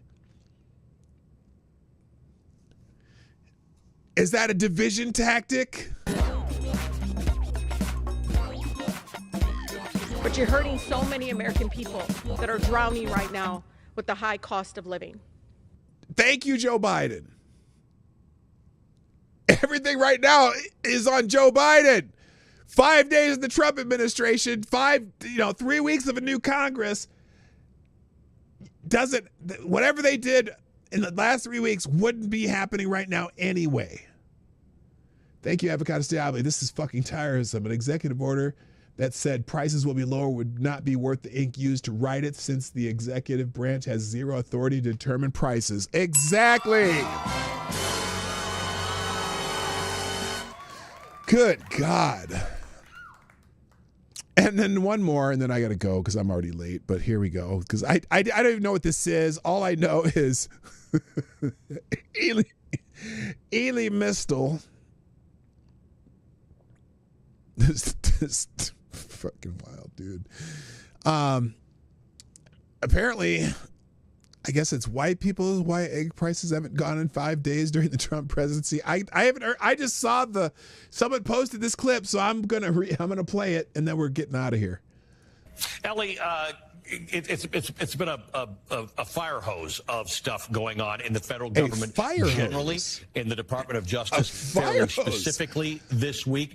Some have described it as a shock and awe campaign, which might be what it is. I guess the danger is in covering Trump 2.0, how do we deal with this? Because these things have real implications. Everything Joyce just described. Now, remember, this is MSNBC, and the panel will be entirely anti-Trump. And Elie Mystal will find a way to weave our melanin into the conversation. Let's see how this goes. People are affected by this. This is not an abstraction. We tried to tell y'all. What? Ali, I wrote specifically about this issue, what he was going to do to the Department of Justice multiple times. What has he done so far? You haven't even approved the Attorney General yet. What has he done to the Department of Justice so far? During the election cycle, because as you pointed out in your open, this was all written down. So I don't like the shock and awe version of this, because if you had been paying attention, they wrote it down. They told you exactly what they were going to do and exactly how you were going to do it. And a majority of white people voted for this. This is the disgusting version of America that people want. And oh, by the way, eggs are still more expensive. So you didn't even get that. Great job. Shortages due to bird flu and destruction of current inventory, and hundreds of thousands of birds, millions of birds. They're killing millions of chickens because of this bird flu thing. Supply and demand. You didn't get the eggs right. What? White folks. In terms of how we cover America that people want, and all by this, because if you had been paying attention, they wrote it down. They told you exactly what they were going to do and exactly how you were going to do it. And a majority of white people voted for this. This is. Yeah, but actually white people voted for Trump in lower numbers, as opposed to every other Democrat voted for him in higher numbers. Every other demographic except for white people voted in bigger numbers for Trump. Now, granted, there's little breakouts in those numbers, but so what? Is the disgusting version of America that people want. And oh, by the way, eggs are still more expensive. So you didn't even get that. Great job, white folks. 6 days in terms of how we cover it as a media or as a media group, right? We have to stop acting like any of these things have any basis in reality, right? Your earlier segment about birthright citizenship is a perfect example of how you should cover it. There is no question about whether or not birthright citizenship is constitutional. Really? Subject to the jurisdiction of. What does that mean, Elie? See, the 14th Amendment, that clause was written for the freed slaves, the freedmen.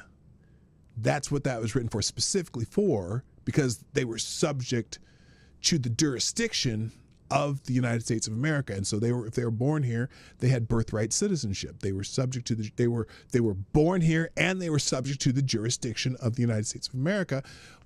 But there's a question of whether or not people who come into this country illegally and drop a kid, if they are subject to the jurisdiction of the United States of America, because they're not American citizens, they didn't come here legally, so there's no legal reason why they would be here. The question is whether illegal aliens, not people who got visas, not people who are here traveling on a student visa, not people who came here on a work visa, not people who are subject to the jurisdiction of, but the people who come into the country illegally, who are not subject to the jurisdiction of because they didn't come in here legally. There's a question of whether or not someone born to a person who is not subject to the jurisdiction of the United States of America can be have birthright citizenship in a clause that says born in the United States and not but subject to the jurisdiction of the United States of America. That's the question. And that's the question the courts are going to go through and whatever. And if they turn it down, great. But that's the question. You seem to forget that there's a question here, that the birthright citizenship was written for freed slaves who were born here and subject to the jurisdiction because of the laws of the United States of America at the time. So, what the fuck are you talking about? It just is, right? Just is. Well, no, it just is. There is a question.